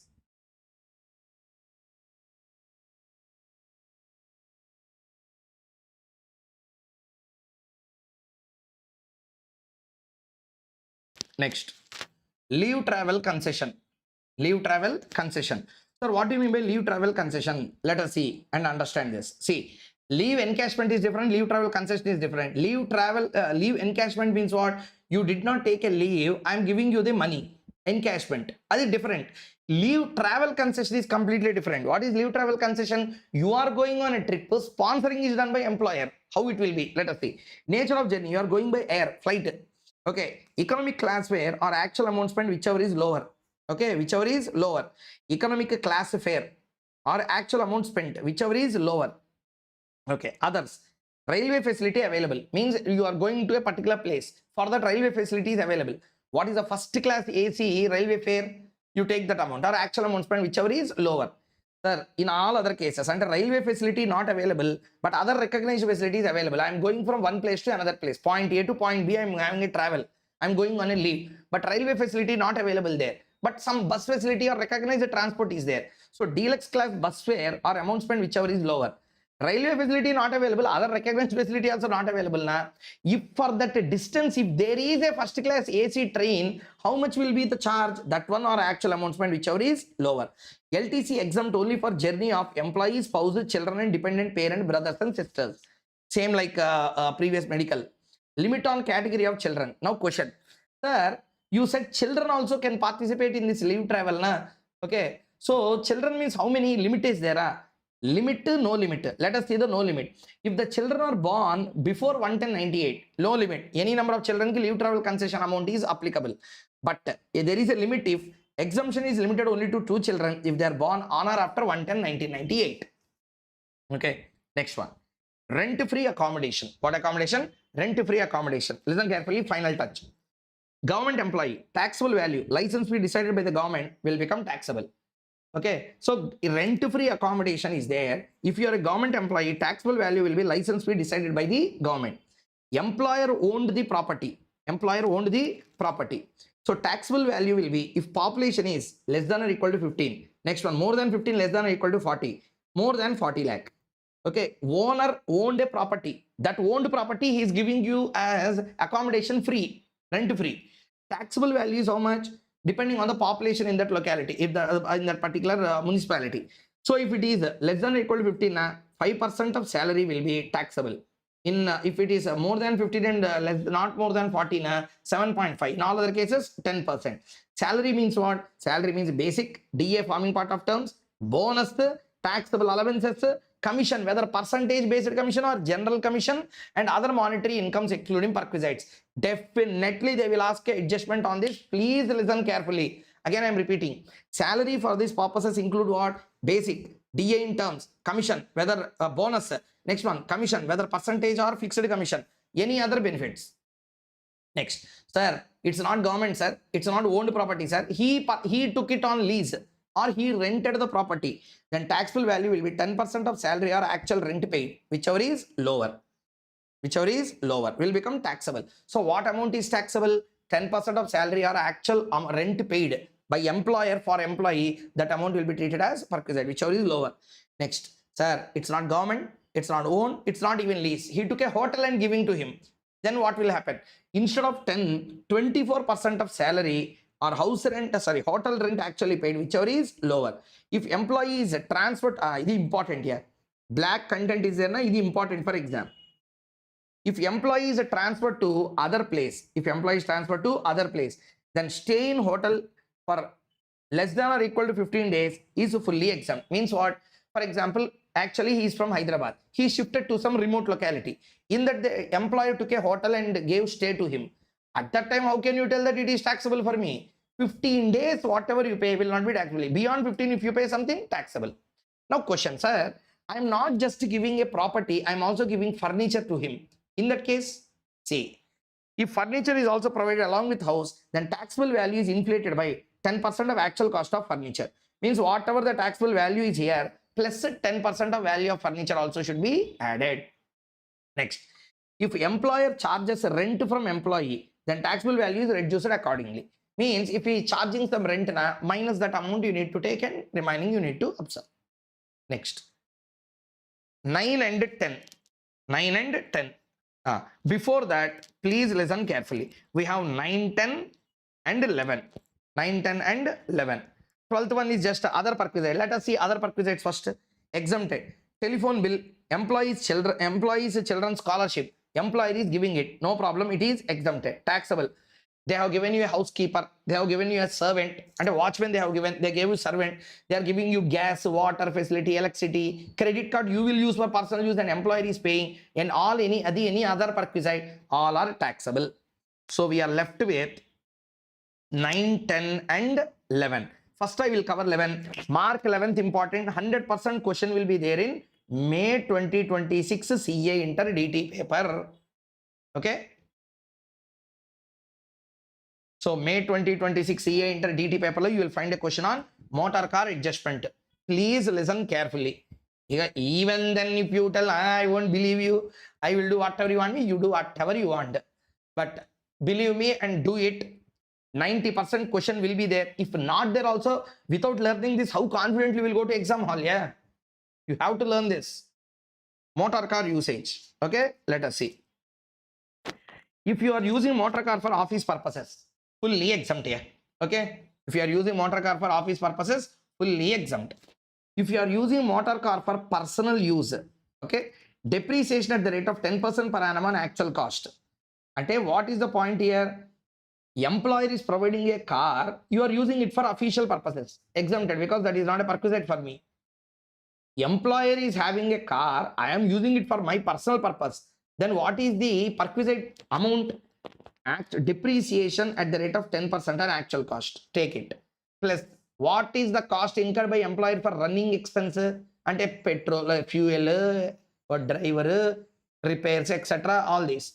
Next, driver salary. That's the taxable value. Running expense and driver salary is added to the taxable value only if it is paid by employer. Means what? Employer gave the car to you, but running expenses, so fuel, driver, everything you should only put. Then only depreciation at the rate of 10% of actual cost, a perquisite part. Next, sometimes I may use partly for office and partly for personal, then the problem will come. If it is fully office, fully exempt. Fully personal, depreciation per annum and actual cost, running expenses, driver salary, over. But partly office, partly personal, lot of issues will come into existence. See the chart. See what chart? Car owner. Yarra car owner? The first question they will ask. Who is the car owner? If car owner is the employer. If car owner is what? Employer. And running and maintenance expenses are borne by employer only. Means car owner employer. Running and maintenance expenses are also borne by employer. But used partly for personal, partly for official. Then taxable value. So car is given for personal purposes as well as official purposes. owner of the car is employer, repairs and maintenance expenses are borne by employer. In that case, taxable value is, if the engine capacity of the car is less than or equal to 1600 cc, 1800 per month will be the perquisite part. Next, more than 1600 na, more cc, more fuel, more repairs, more maintenance. So 2400 per month will be treated as a perquisite. If repairs and maintenances are borne by employee, then if it is 1600 cc na, how much? 600. And 2400 1600, more than 1600 cc na, 900 per month. So what are all the amounts? 1800, 2400, 600, 900. Okay, next. If driver is also provided along with all these, for driver 900 per month will be added as a perquisite value. Next, owner is an employee. Owner is a employee. Employee is the owner using the car for personal purpose and as well as for the official purpose.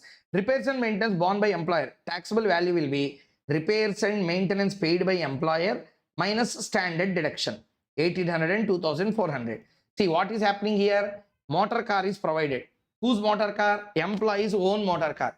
He is using for what purpose? He is using it for official purposes. And repairs and maintenance who is giving? Employer is giving. Therefore, taxable value is what? Repairs and maintenance paid by the employer minus a standard deduction, 1800 if it is CC is less than 1600 and 2400 if CC is more than 1600. Owner is employee.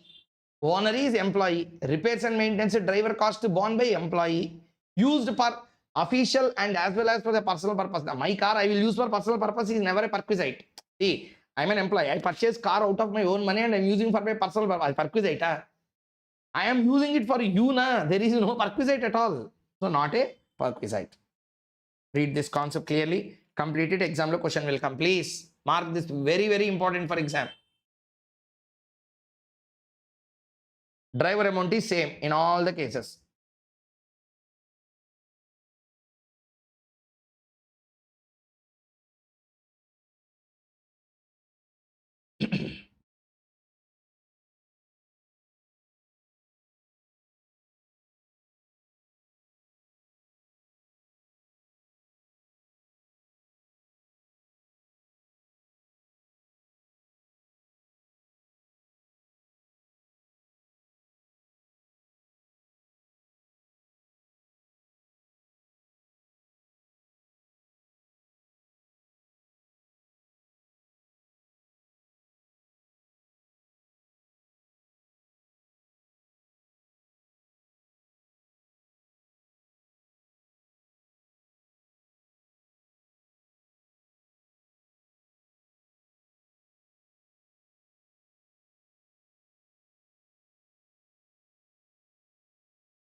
Everyone, have you completed?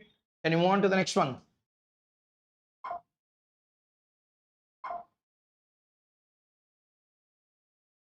Okay, va? So next, motor car perquisite is completed. Next one will be talking about facility of mobile assets. Facility of what? Mobile assets. Okay. Now, listen carefully. What is this facility of mobile asset? Let us see. See, there is a mobile asset. Transfer happened. Okay. Taxable value will be WDV of the asset. There is a mobile asset. That mobile asset is transferred directly. What we discussed there, gift is taxable. Correct? Here it is something like a gift. It's not completely gift. I am transferring a mobile asset to the employee. Taxable value will be WDV of the asset minus consideration paid by employee. Consideration paid by employee will become taxable perquisite. Means what is the WDV? Some amount. Whatever you paid, If fully you pay, no, nothing is a perquisite. But if you pay lesser than that, balance become a perquisite for you. But what is the WDV of an asset? Not as per PGBP chapter. Computer and laptop, if you transfer na actual cost minus depreciation at the rate of 50%. Okay, balance will be WDV. Next, if it is a car, then actual cost minus 20% WDV. If it is other assets, actual cost minus 10%, 50%, 20%, 10%, depending on the nature of asset. But try to understand. This SLM remaining to our WDV. And a computer, laptop and car, WDV. Any other asset, SLM basis. SLM basis. Number of years you need to deduct. For a WDV calculation, depreciation shall be deducted for every completed year, beginning from the date of purchase till the date of transfer. Part of the year will be ignored. Full years you need to take. Completed years. Next, sir, a mobile asset that is transferred is a computer, this part, car, this one, other asset, this one. Sir, not transferred, sir. I am giving him for usage. He will use and give me back. And a benefit is getting done or not. Computer, laptop exempted. That's why all the software employees will receive laptop from their employer. But they gave TV, AC, etc. Employer owned 10% of actual cost is perquisite. Employer hired higher charges paid will be the perquisite. With this, we completed all the important core contents inside the chapter salaries. Everyone in the class, please answer to me. Are you all comfortable with this particular chapter revision or not? Everyone. Are you all comfortable with the revision of this chapter?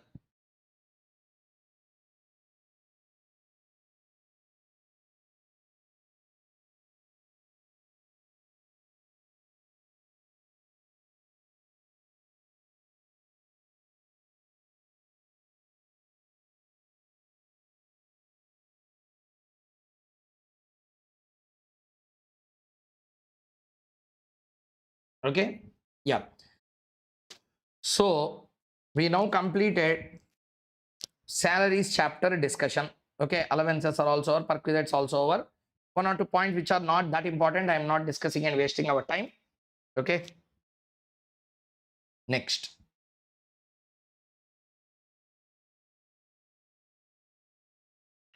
Next chapter, income from house property.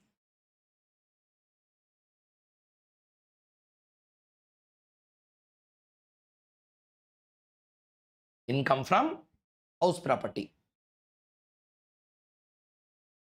Small chapter only, easy chapter. I will not discuss all and waste your time.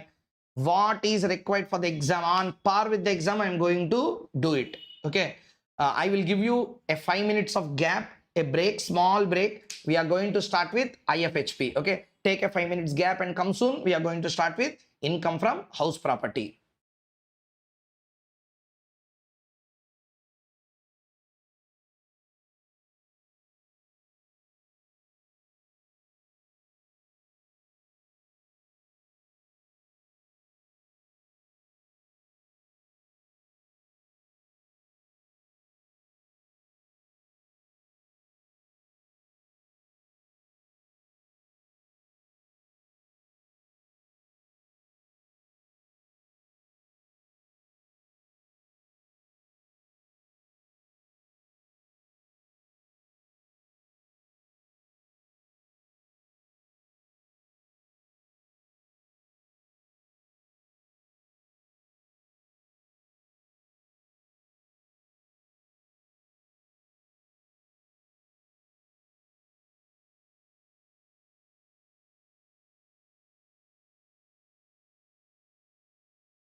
Everyone, can we begin?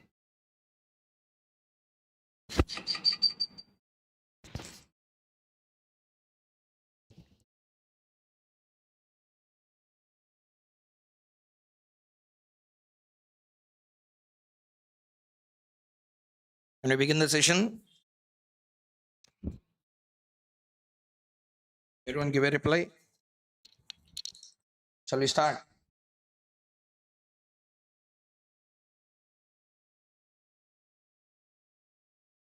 Put a message to your friends that live has started again.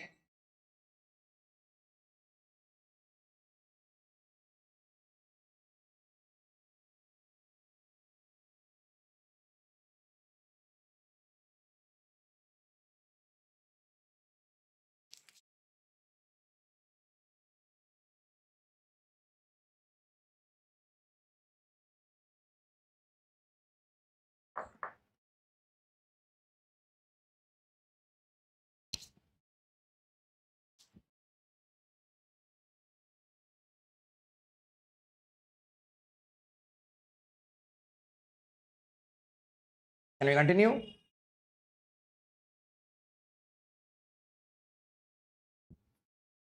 Okay. See, hey, listen again. I'm telling you, this live revision session is not just concentrating on, for namesake, completing the syllabus. I'm covering every minutest of the detail. If my intention was to just read the concepts and for namesake, I just wanted to tell, we completed everything. It's worth, not worth for you. It's a waste of time also for me and you both together. Whatever we complete, there should be a value addition. That's why if you observe, even if it is a fast marathon, I'm trying to complete every concept in your syllabus. I'm not just reading the content and telling that we completed everything and namesake, I completed entire revision. We are not doing that way. Everyone, could you at least realize or not? All the live participants.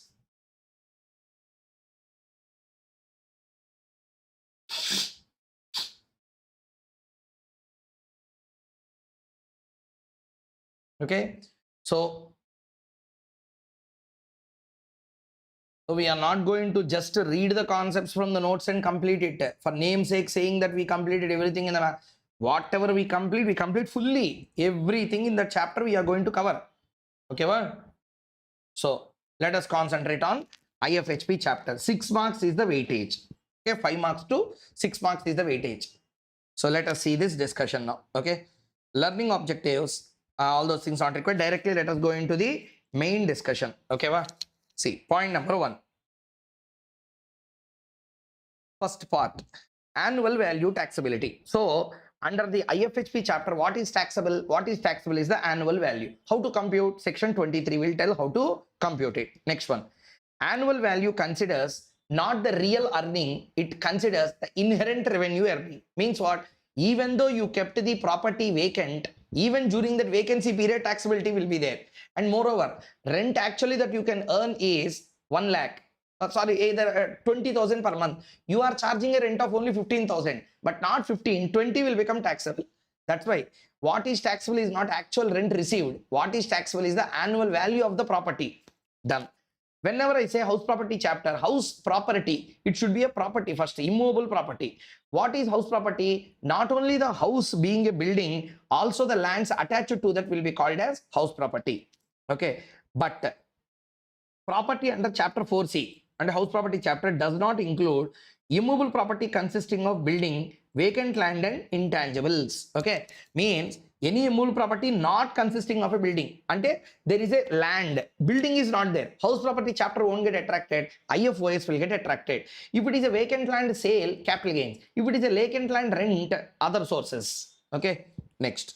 Intangibles. Intangibles this chapter won't cover. This chapter covers only building form of tangible asset. Next, ownership. Important. Whether you should be a owner to get the taxability? Yes. Which kind of owner? You need not be registered owner. It is enough even if you are a beneficial owner. Okay, what? Means what? I am a owner. Okay, I am a owner. House is registered in my name. Very good, taxable. I am a owner. House is not registered in my name, but I will receive rent on that building. I have possession rights, I have income rights on that building, then also taxable. In order to charge tax under the head IFHP, assessee must be the owner of such property. If assessee is not owner of that house property, income thereon is not chargeable. When I say owner, it should be either registered owner or beneficial owner. Assessee of any kind means house property is taxable for any assessee, whether he is a resident, non-resident, individual, HF, AOP, VOI, firm, company, anything, house property is taxable. Very, very important is the fifth one. Okay, purpose not for business or profession. Purpose not for business or profession. 1 minute, everyone is asking the notes. I did not share. Wait. Check the Telegram channel.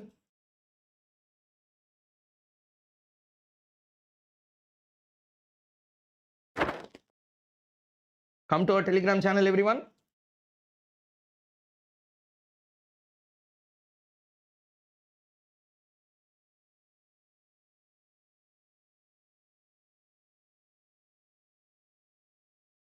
Upload it.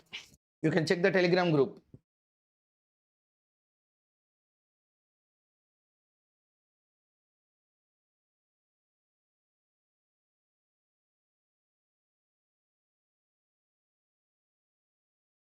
Confirm whether you received or not.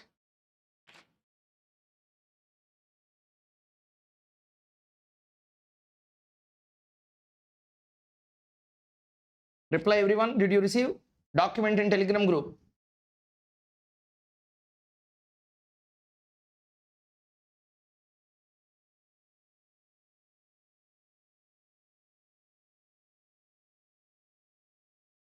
Okay. Yeah.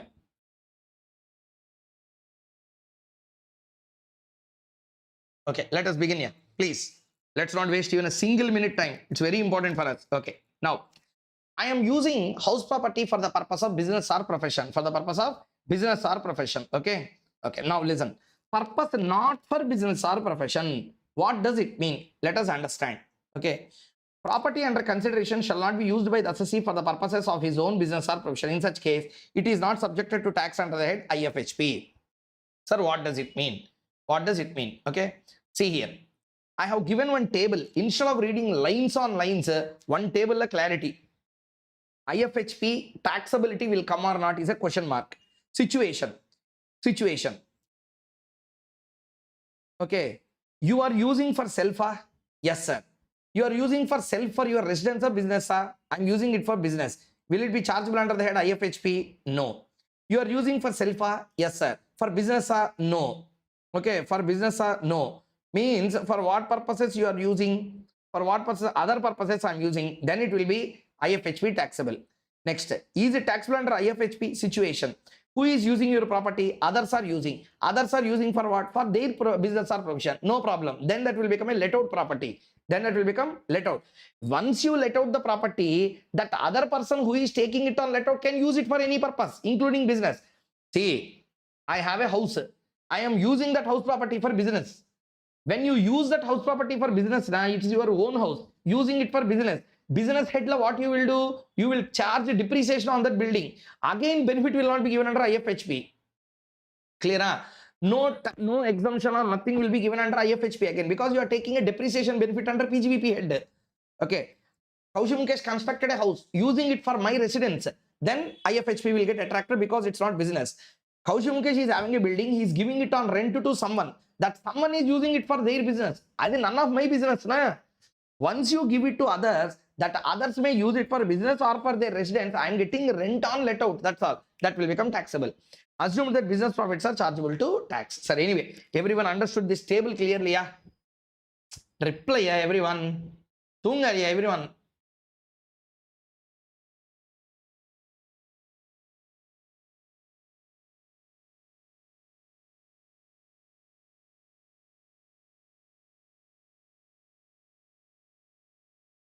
Are you all with me? Reply fast. You can't wait na. Every time for you. See, from now I need not even ask you whether you understood or not. Every time I will not even ask you. You should only take initiative. After a concept is completed, understood. That's all. If you put na, I will continue to the next part. Okay. So what we discuss now, purpose not for business or profession. Purpose not for business or profession means what? If there is a house property and the assessee is using that house property for his business, the IFHP won't get attracted, PGBP will get attracted, he will claim depreciation under that head. Okay. Others, na, business they use, yes, house property because it's a let out property here. Okay. In this case, it's a self-occupied. In this case, it's not self-occupied let out, it's a business property. Okay. Next. Important points we are going to cover. Please listen carefully. All others which is not required, I am not discussing. Very good. Important discussion. Concept of deemed owner. Section number 27. What is a deemed owner? This deemed owner concept is tested in clubbing of income chapter. Which chapter? Clubbing of income. So clubbing of income chapter, they discussed about deemed owner concept. So please listen carefully. Deemed owner. Transfer of house property to the spouse or a minor child. Sir, what is this? See here. There are situations here. See, A, B, C, D, E.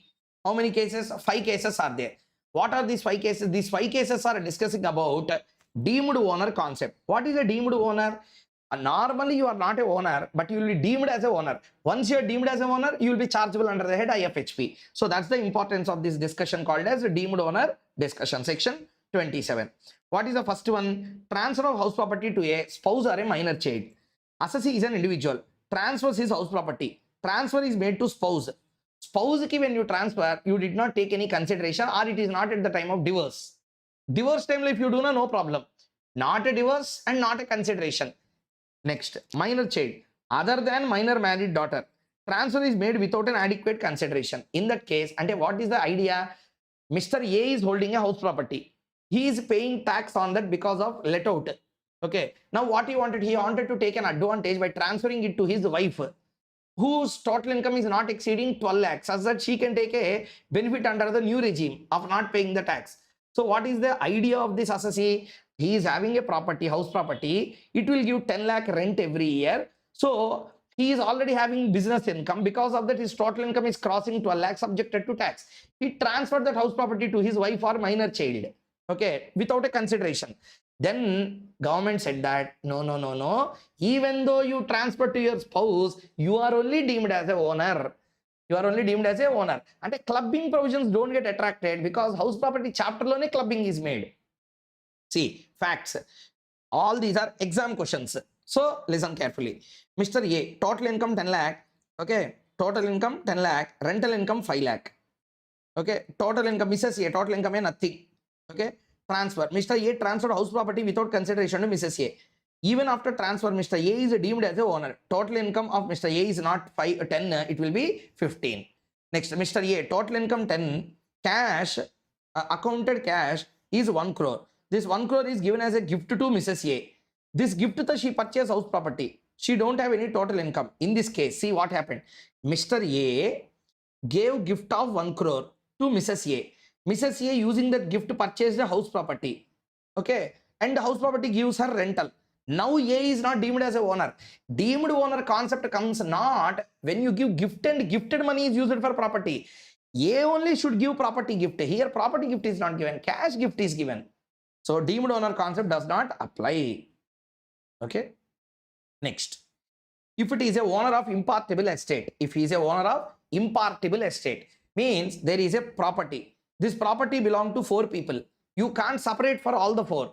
Then holder of impartible estate and who has the document will be treated as the full owner of the property. Next, property held by member of a cooperative society or AOP. Okay, see, cooperative society purchases property. Cooperative society purchases the property. Okay, cooperative society purchases the property and registers in the name of members. Okay, sorry, and registers in the name of cooperative society, members will use that property. Though member is not really the owner, cooperative society is the owner, member will be deemed as a owner under Cooperative Societies Act. So just remember, property held by a member of cooperative society, member will be deemed to be the owner. Once a member of cooperative society is deemed as a owner, irrespective of real and legal ownership, member is only assessed to tax, not the cooperative society. Owner of a power of attorney transaction. Owner of a power of attorney transaction.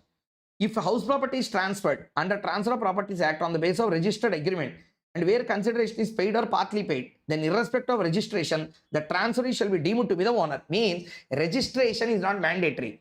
Whether rights on property is given to you in terms of money or not, they will see. For example, A gave house property to B. A gave house property to B. Okay. A gave house property to B. What A will tell? I sold my property. What B will tell? I purchased the property but registration not completed. What A will tell? I sold property to him na. It is no more my property. Income generated is not my income. B will tell, okay, I did not register property na. Therefore, we intentionally delayed registration. So I am not the real owner of the property. I am not the registered owner. I am not the, therefore that income does not even belong to me. They will stop paying the taxes on the income from house property. Government said that slip parta will hit you. Therefore what they said, A sold you property yeah, to B, yes sir. Registration document is ready yeah, yes sir. Consideration paid or partly paid yeah, yes sir. That's all. Any income generated will be taxable in the hands of transferee, deemed owner. Okay. Lease transaction. Lease transaction. There is a transfer of house property by way of lease. Lessor transferred house property on a lease term of not less than 12 years. 12 years how to count? Either independently or after all extensions. After all extensions, first I will give for 6 years. Again I will renew for another 6 years.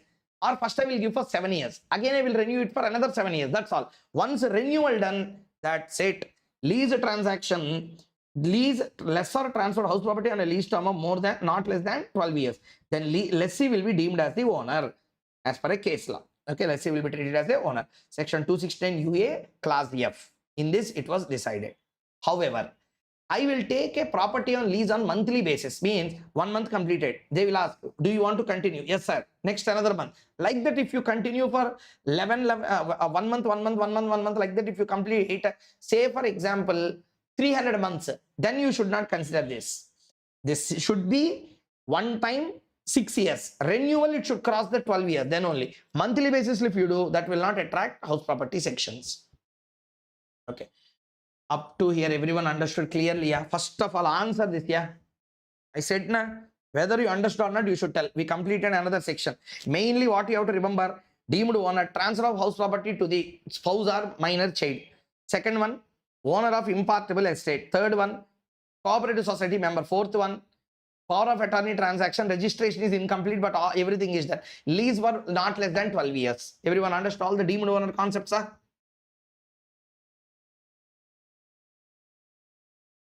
Very good. Yeah, super. Super.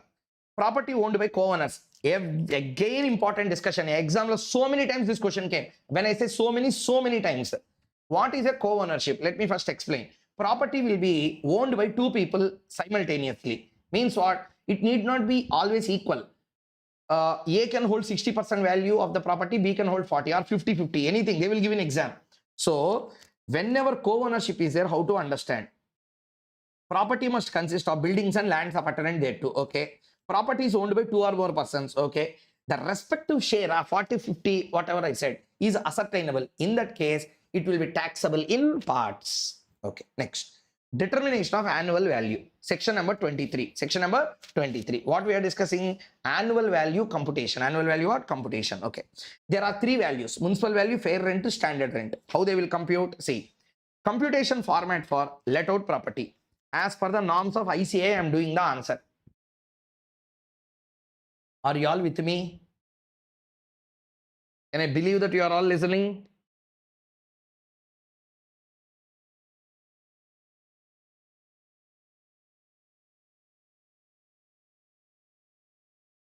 Everyone, can I believe that you are listening?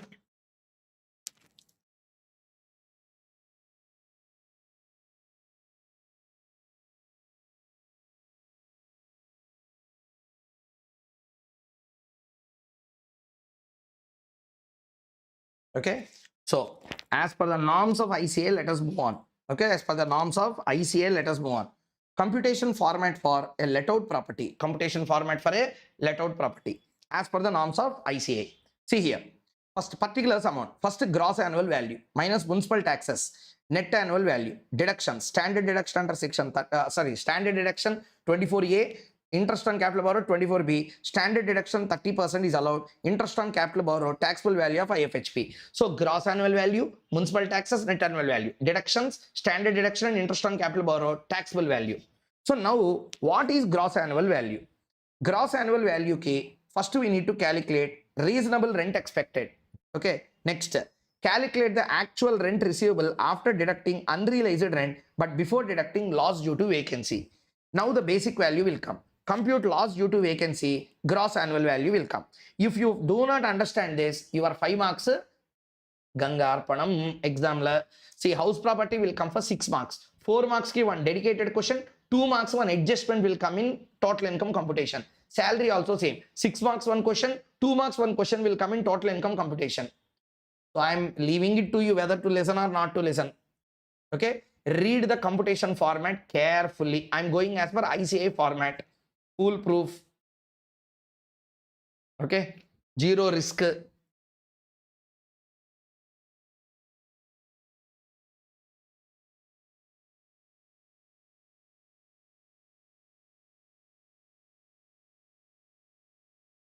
First, reasonable rent expected. Everyone, I'm making it full screen. Please read it properly. You are also having the document now. Read it properly.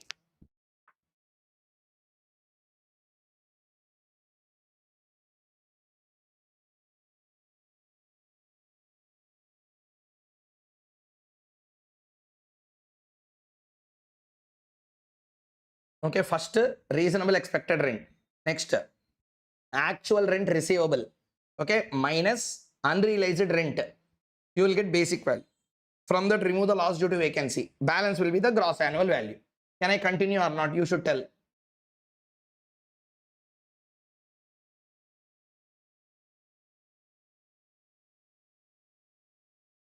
Can I continue?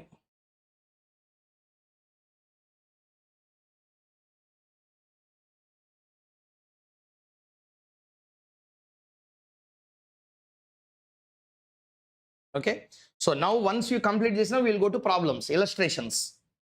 Okay. I will show you different kinds of illustrations they test in exam.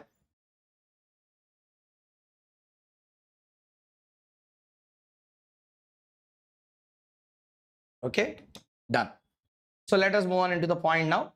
So first, sir, what is reasonable expected rent? Okay. Reasonable expected rent. See how beautifully the presentation was given. This is total let out property computation. Step number 1 is again significantly decided here. In step number 1, again we have written here.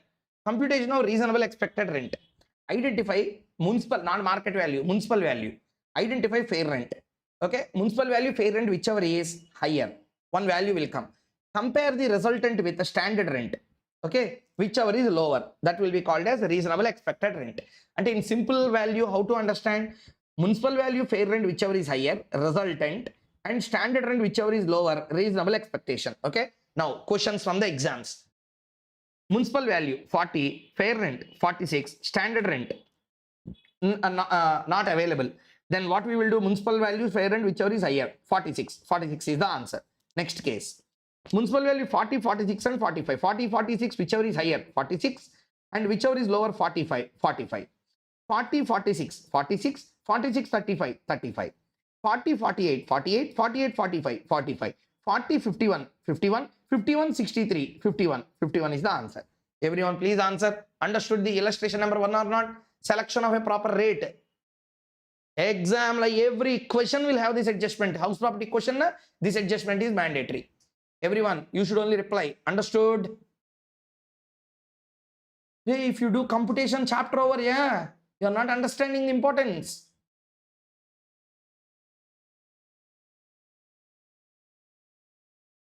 Can we continue?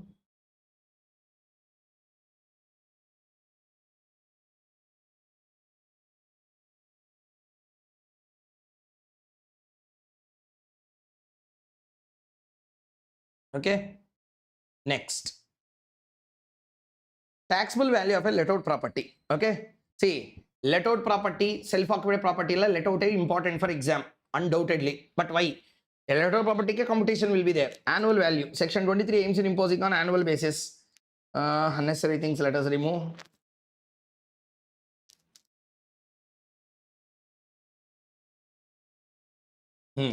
See, some exam points we have to discuss now. See here. If in the exam question they give you, he acquired property somewhere in the month of June or somewhere in the month of July. And April, May, June, he don't have a property itself. All computations you should do for 9 months. That's why I've given this. Municipal value, fair rent, standard rent into holding period by 12 months. Hey, see, property there for 12 months with me now, okay. Property not there with me for 12 months. I purchased the property after July. Or they can give question like this. He is having property over 20 years, but he sold the property in the month of December. Until Jan, February, March, income should not be computed. Again, 9 months, we should take the computation part. Everyone understood? Property sold during the year, how to treat it. Okay. Important points I am covering here. Unnecessary points let us not take. Next, unrealized rent. Very, very important adjustment. What is unrealized rent? Actual rent receivable minus whatever you could not realize will be called as unrealized rent. But in exam, they will ask a question. Annual rent, and normally rent per month is 10,000. 12 months it should be 1,20,000. But tenant did not pay for 3 months. And 30,000 he did not pay. 1,20,000 minus 30, 90,000 will become actual rent received. Correct? And you are paying lesser tax now. To give that lesser tax benefit, you need to satisfy 4 conditions. Condition 1, tenancy must be bona fide. And really there should be a tenancy agreement between you and him to pay the rent. Next, defaulting tenant has vacated. Means what? When he do not pay the rent, why you are asking him to stay there? Throw him out. He vacated. Or he has taken steps to vacate him. And moreover, defaulting tenant should not be in occupation of any house property of the SSC. And here I will throw him, okay, and I will take a deduction of unrealized rent and I will give another property to him. That's invalid. So he should not be a tenant in any of your other properties.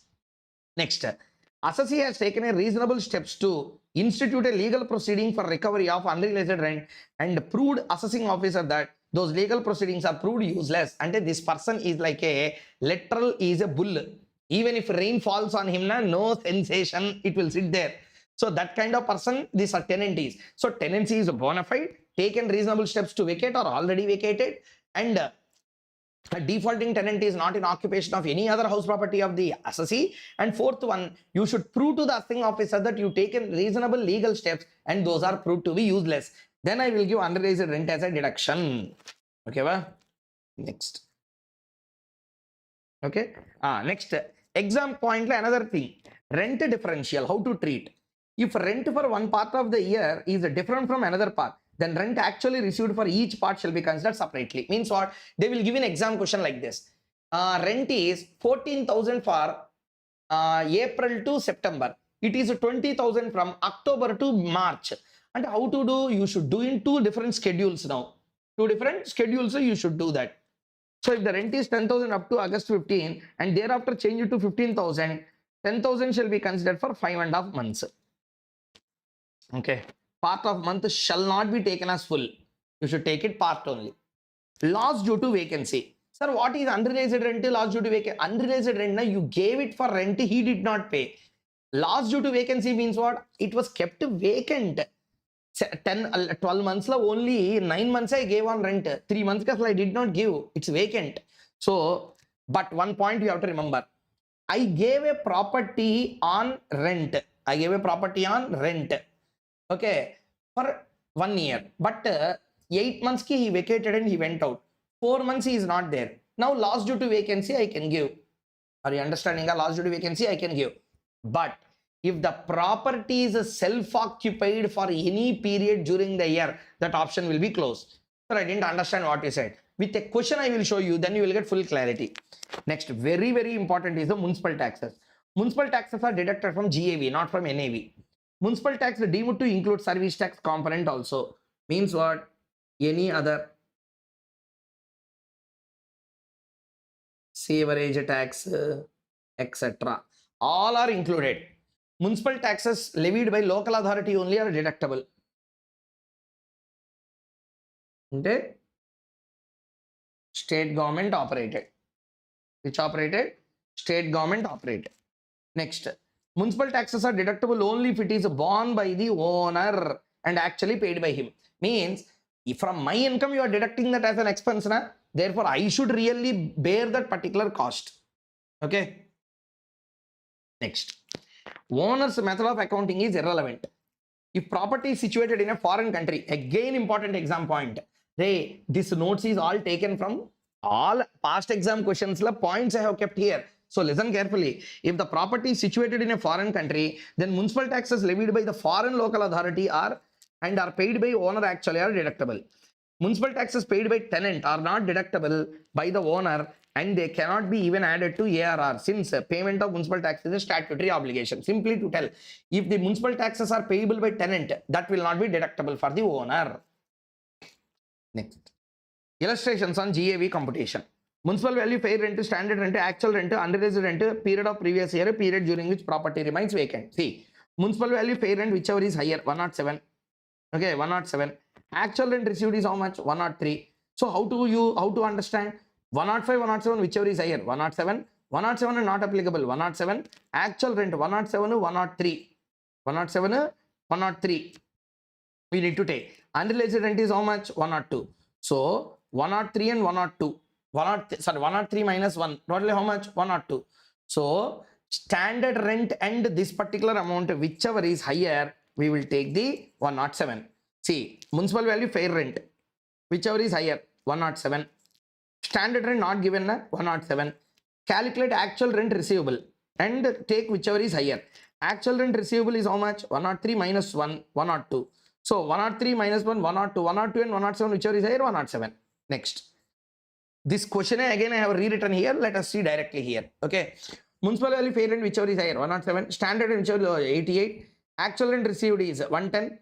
Why 110? 112 and 2, 110. So 110 will be taxable. Next, like that. Do this. Municipal value, 105, 107, 107, 107, 88, 88, 86 minus 1, 85, 85 and 88, whichever is higher, 88. Perfect. Next, house 4. Okay, house 4 of A. 105, 107, 107, 107, 135, 107. Okay, 107. Next, 107 and 112, 112. Perfect. Next, 105, 107, 107, 107, 135, 107, 107 and 96, 107. That's it. Answer is over. Everyone please answer. Understood or not? Everyone understood this illustration or not?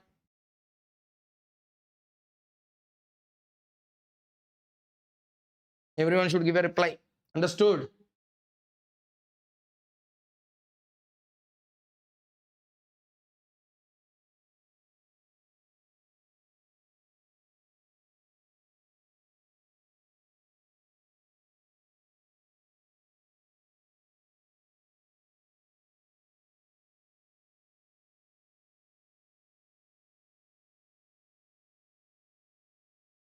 Kirtika Iyer messaging, thanks, I passed the final because of you. Thank you very much. All the very best for your future endeavors as well.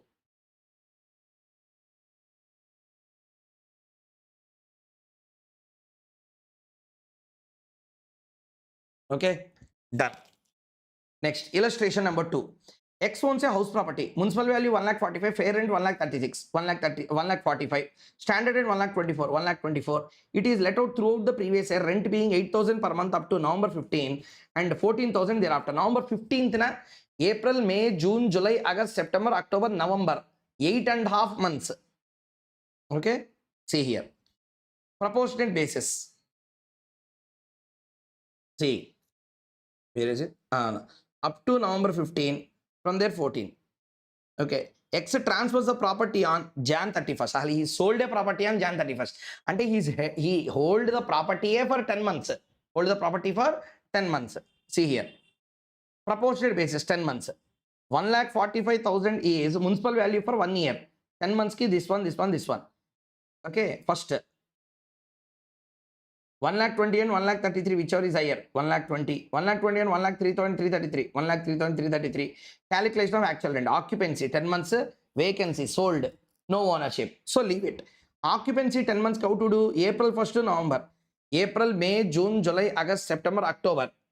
7 months. November lo only 15 days. Sorry, not 8.5. I'm very sorry. 7.5. So 7.5 months into 8,000 per month, 60,000. From November 15th to Jan 31st. And November 15th to December 15, December 15 to Jan 15, Jan 15 to Jan 31st, 2.5 months. 2.5 months into 14,000, this is the one. So no unrealized return 95,000. So 1,03,333 and 95,000, whichever is higher, 1,03,333. Actual rent received minus unrealized rent 95. Higher is 1,03,000. Gross annual value is 1,03,333. Okay, this is the answer. Next. Sir, I am going very fast because problems you have to do it very fast. Okay, if you do these problems, now remaining problems from question banks, whatever, you just practice. Good problems, so 2-3 questions you take and you try. That all you can do later. Okay, in this time you have to complete the chapters first. Municipal value, fair rent, standard rent, 60, 68, 68, 68 and 62, 62, 62 and 65, 65.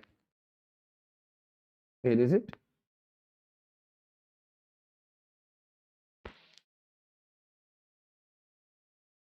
Loss due to vacancy is also there. Okay. Now, see here. 60, 68, whichever is higher, 68. 68 and 62, whichever is lower, 62. Okay, 62 and 65, 65. Up to there, okay. But there is a loss due to vacancy in a one. That one also you reduce, gross annual 64. So we have already done. 60, 68, 68, 68, 62, 62, 62 and 61, 62. 62 minus 1, 61. Next. 60, 68, 68, 68 to 70, 68, 68 to 68, 68, 68 minus 1, 67. Perfect. Next. 112, 117, 117, 117, 115, 115, 115 and 71, 115, 115 minus 1, 114. Next. 112, 117, 117, 117, 115, 115, 115 and 70, 115. 115 is a total value. Now everyone please tell me, understood the entire computation or not? Fastly we compute everything, that's it. Yeah, beyond this they don't ask in exam. Adjustments you need to remember, that's all. 1 or 2 problems of the study material or something like that, question bank, whatever you follow, if you do, that's it. Your work is done. First give a reply. Are you all comfortable with the chapter or not? Everyone? Are you all comfortable with the chapter?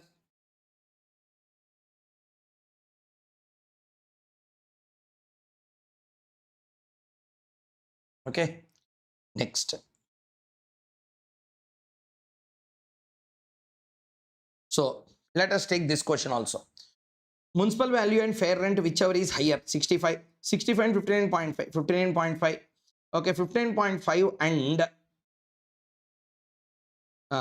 72 minus 1, 71, 71, 71, 59.5 and 71, 71, 71 minus 6.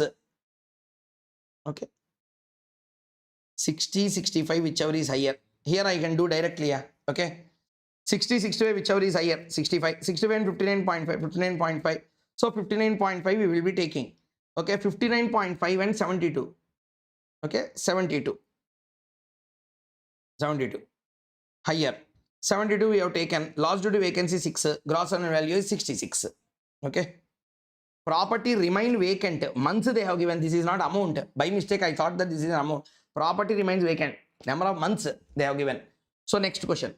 61, 66, 66, 66, 59, 59, 59 and 57, 59, 59 minus 7.125. That's it. Okay, 51.875. Next.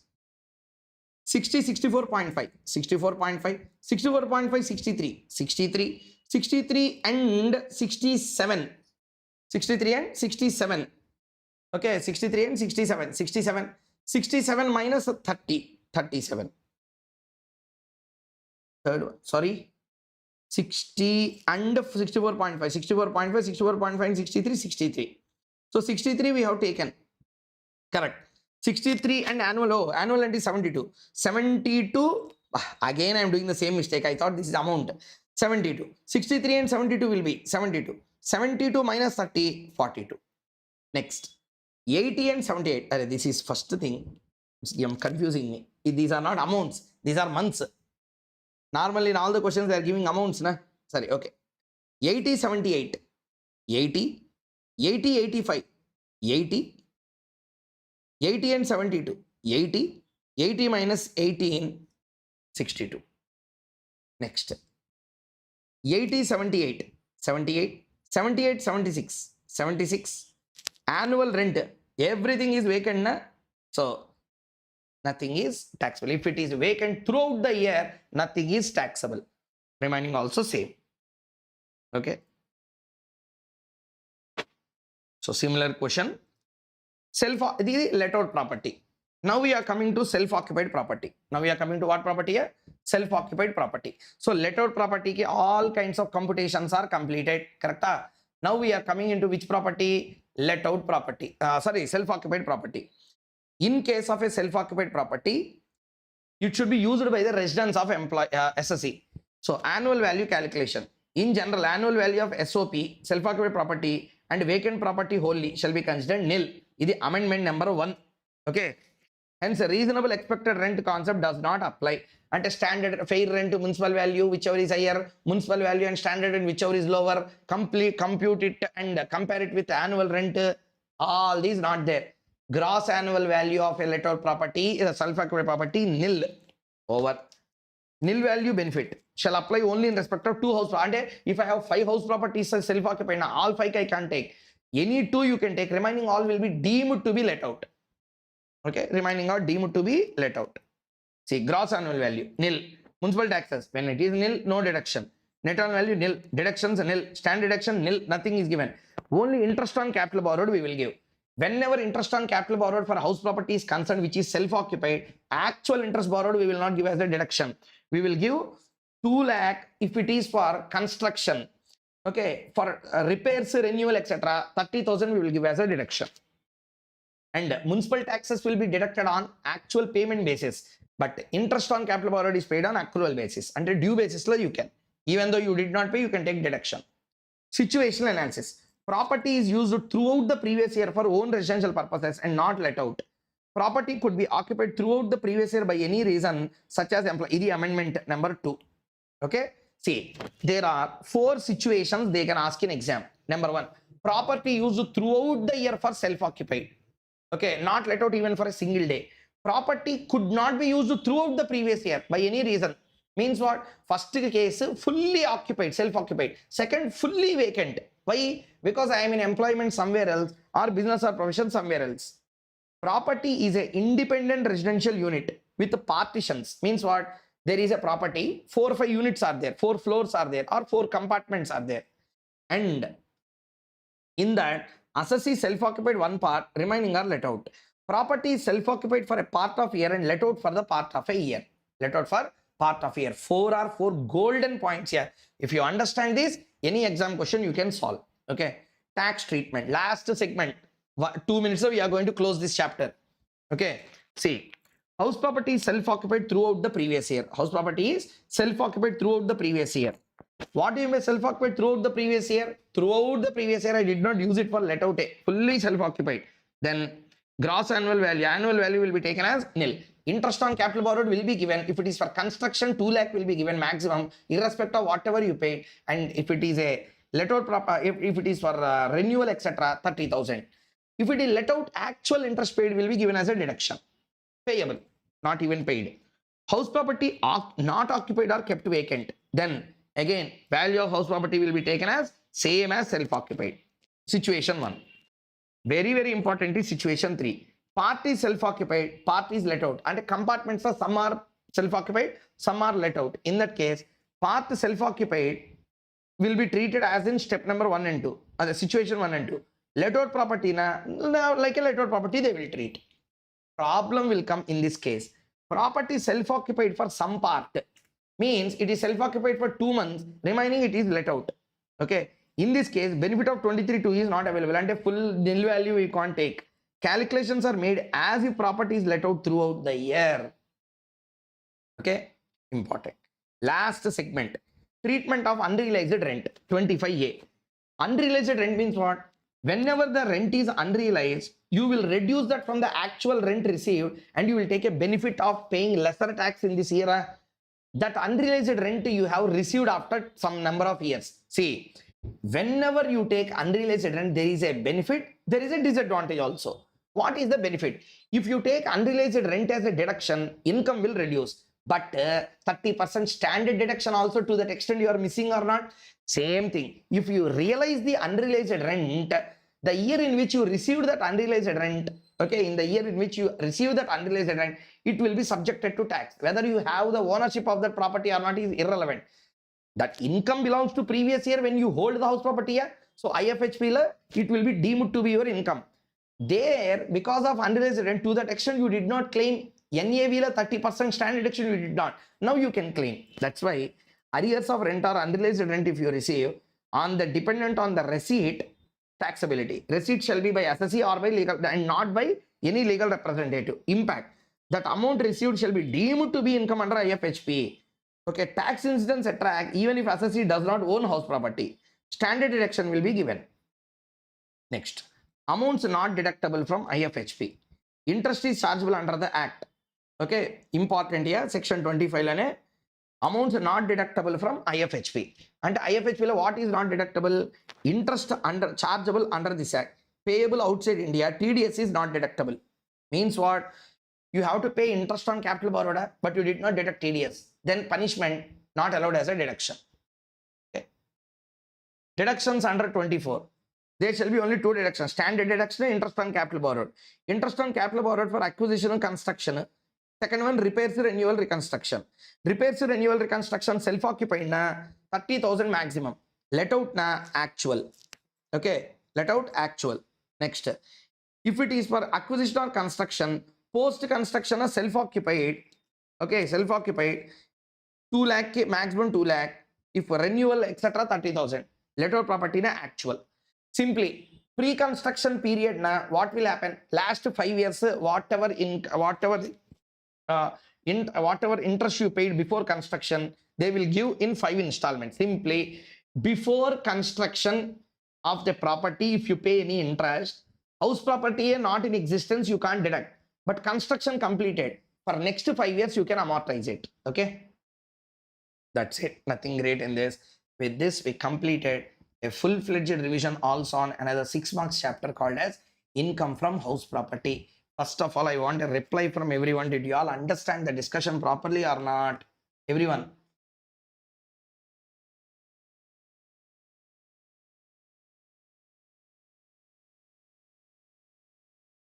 Everyone completed, understood? Okay, yeah. Almost 3 hours we completed. Yeah, 2 hours 45 minutes we already spent. Okay, it's not good for you to spend more time. So what we will do now? Now you stop. Salary chapter, house property chapter la do 3 questions in house property, 3 questions in salary, selected questions, whichever you feel difficult from any book you are following. Okay, once after that is completed, you go with GST and you do. Tomorrow again in the morning, I will come up live like this. 1.5 hours, I will complete capital gains and other sources for you. Okay. Along with that, PGBP 100 adjustments are there. Another 2.5 hours I will take and I will complete it. Such that you will be having full-fledged clarity. Okay. That's what I said. For namesake, I just don't want to just scribble this and tell, I completed everything. Whatever is completed, quality should be there in the completed part. Okay. So tomorrow we will again meet in the morning. Live, I will put the details. I will put the timing. 1 and 2 hours we will spend. Capital gains and other sources, pakka I will cover. Okay, PGBP 100 adjustments already I uploaded. I will re-upload that. Other than that, 3-4 sections are there in PGBP. Those I will cover. Okay, those I will cover. With that, all the heads as I promised will be completed. Remaining, you can plan your remaining part of the day. Okay, later I will upload. I will not come up live. I will upload 2 to 3 questions on total income computation. Whenever you find time, you can revise that. 10 minutes I will cover. And I will not do, I will just tell you how to understand a total income question. Okay, I will do it for you and I will complete it. Everyone, okay, be confident, stay confident. You are going to clear this attempt. You are going to make everyone proud, especially your parents. Please be focused, stay focused, don't sleep. You complete already 2 chapters over. Anyway, tomorrow I will complete remaining 2. You need not worry. You do others. GST, you take care. Clear, everyone?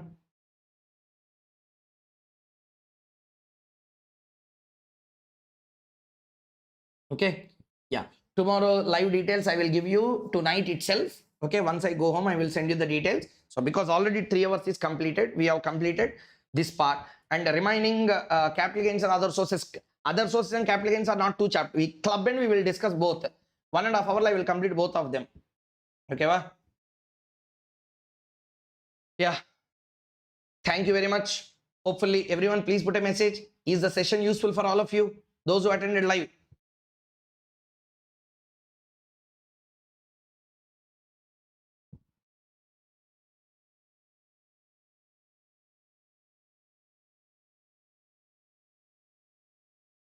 All the very best. Yeah, prepare well. You are going to clear this attempt.